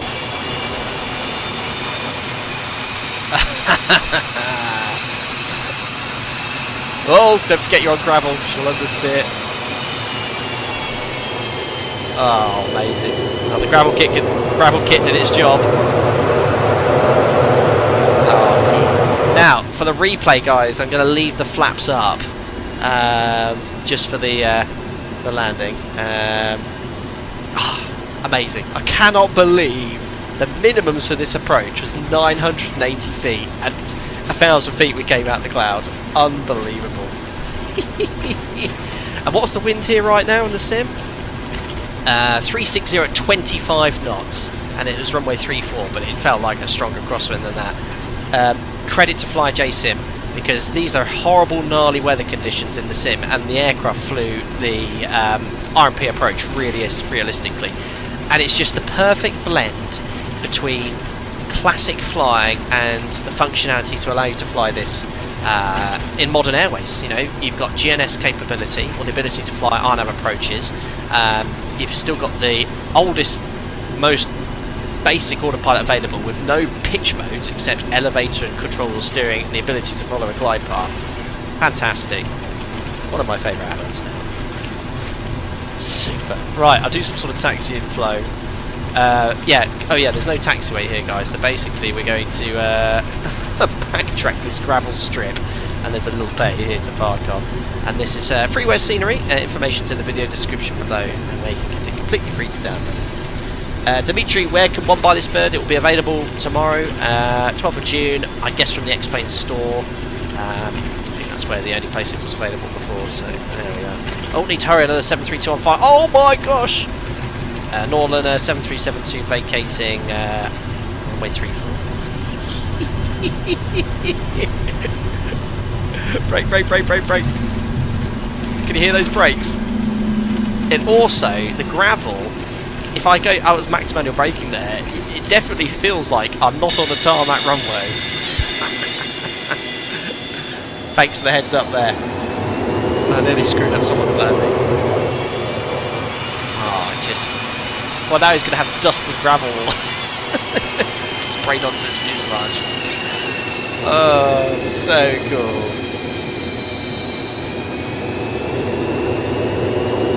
I cannot believe that weather. Oh, I've got to watch their landing. Just stop there. Oh, let's see how they get on. Oh, they've got the crab in. They've got the crab in. D-crab. Ooh, he's down. Good job. Amazing. He's in the class in the NG the classic. Good job, sir. Right views available. 2 blues. Right, I'll leave the flaps extended. You'd usually retract them, of course. It's just for the replay. At the moment, they clean up if they are up on the replay. If they start the replay with them up, that could be off. Strobes off. Pro engine anti-ice off. Probes off. Cool, 2 blues, 1 red, engine's dead. Gentlemen, welcome to Meadowbank Gold Mine. That was superb. Can't believe it finally got this aircraft back. Flap still extended. And there she is. In one piece. V-Skycheck, excellent, thanks, you're most welcome. Jack, that was one epic landing, made me smile, amazing. It reacted really well. I thought we were going around. I mean, it was so, I've never, even in real life, when the weather's been on limits, it's always either just outside of limits or you'll see the runway nice and early. That was perfect. The minimums of the cloud base was at the exact correct height. I can't believe it myself. Oh my gosh, what's just landed there? We were talking about this today. A Tupolev arrived. Unbelievable.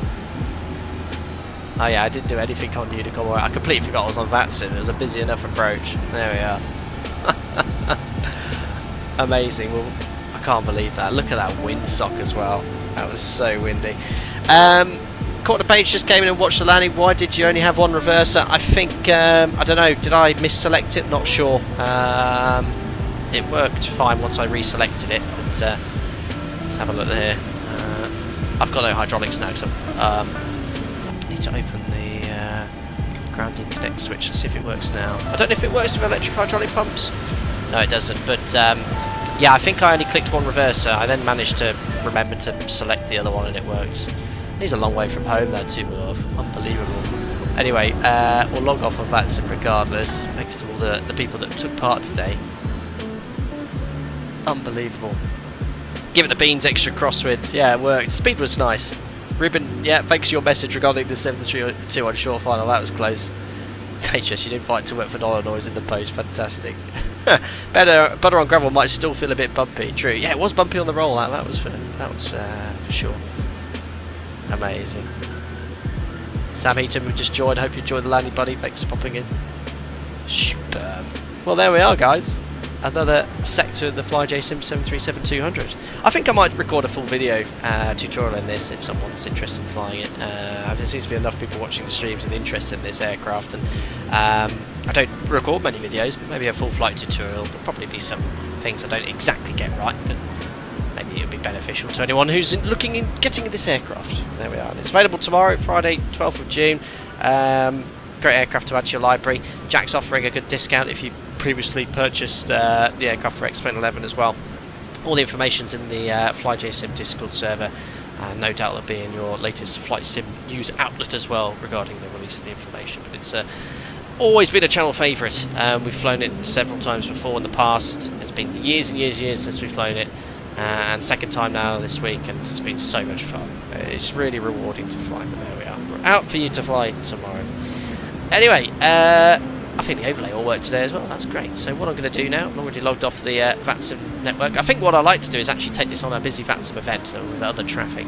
Yeah, there's been a few little updates since we last flew it a few days ago, which is great. So they've addressed some of the issues. There's a few other things that need tweaking, like the fuel flow and the cruise, the engine start times, but overall the 200 experience is nicely replicated. Absolutely loved it. Anyway, let's have a look at that replay coming out the cloud. I want to see how much crab I had ended the flare. It was perfect. I mean, I basically did the decrab how I do in the NG and Max. You know, applied the same amount of rudder and aileron, and the aircraft reacted correctly. You know, it's fantastic to see it. One of the benefits of X-Plane, where even with the dodgy live weather engine and the way the aircraft reacts on short final, real world techniques I applied to the real 737 worked perfectly in the sim. So there we go. Anyway, let's have a look at that replay, because it was certainly a balmy approach. There we are, here we go. I just want to see at what altitude we actually came out the cloud.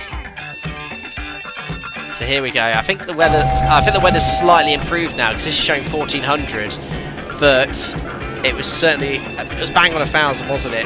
Bang on 1,000. I was literally about to add the thrust. But this is the live weather pushing us all around here, and then I disconnect it. Right, look at this crab angle. Let's have a look at the threshold here. Look at that crab. That was some serious crab. Let's crank up the volume and have a look at this. Still crabbing. Just before touchdown. A little bit of rudder. Keep the wings level with aileron, and I had to put quite a lot of aileron in to keep the wings level exactly as I expected.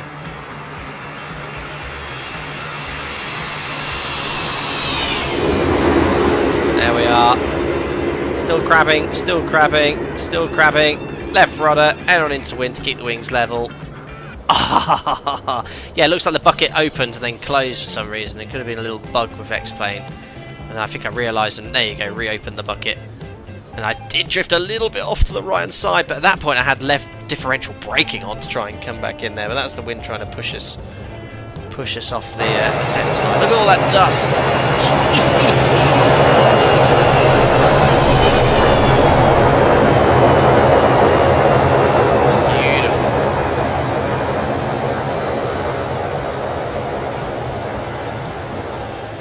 Beautiful. Awesome. We've got to look at that one again.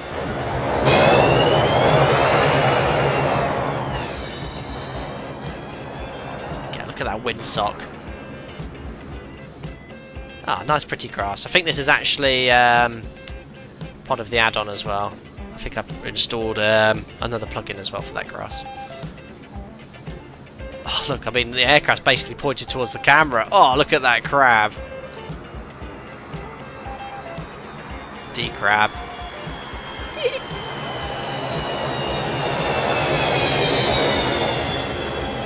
I didn't select any auto brake, I think I forgot. Yeah, shame one of the buckets was a bit late coming, and then I realised. Ruben, you might have not had a slight weak stroke. Whoops. Look at that rudder work required. Let's have a look at this angle. It won't look as bad from this angle with the wind. Yeah, it doesn't give you an impression of the crab we had. If we stay right on the centre line here, look. Keep it descending, keep check, close, hold. A little bit of rudder to get the nose pointing down the runway. Touchdown. The nose wheel, that shouldn't be turning like that. That's just a little flattened. Oh, just the one bucket today. That was really being pushed off by the wind. Awesome stuff, guys. Is there a tab? Yeah, there is a tab here. Let's do it from there. Oh, I love all the gravel effects. One more. You can hear the wind in the sim. Listen to that. And look, the actual ground speed was really slow because of that headwind component.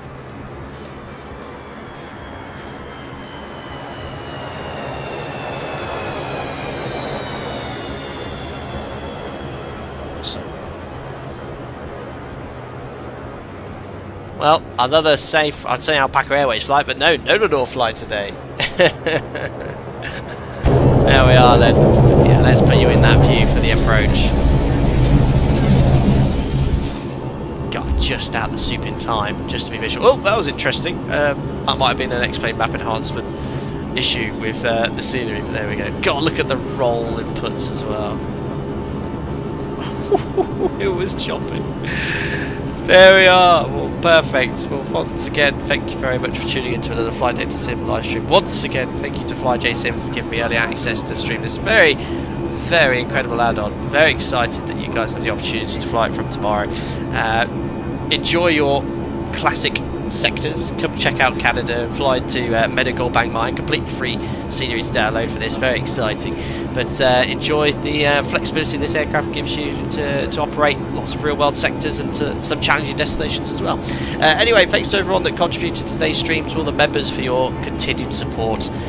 Once again, I appreciate you watching. If you enjoyed the stream, don't forget to like and subscribe, and I'll see you on another live stream in the very near future. And members, I'll see you this weekend on Sunday for the group flight. Take care, guys. Bye.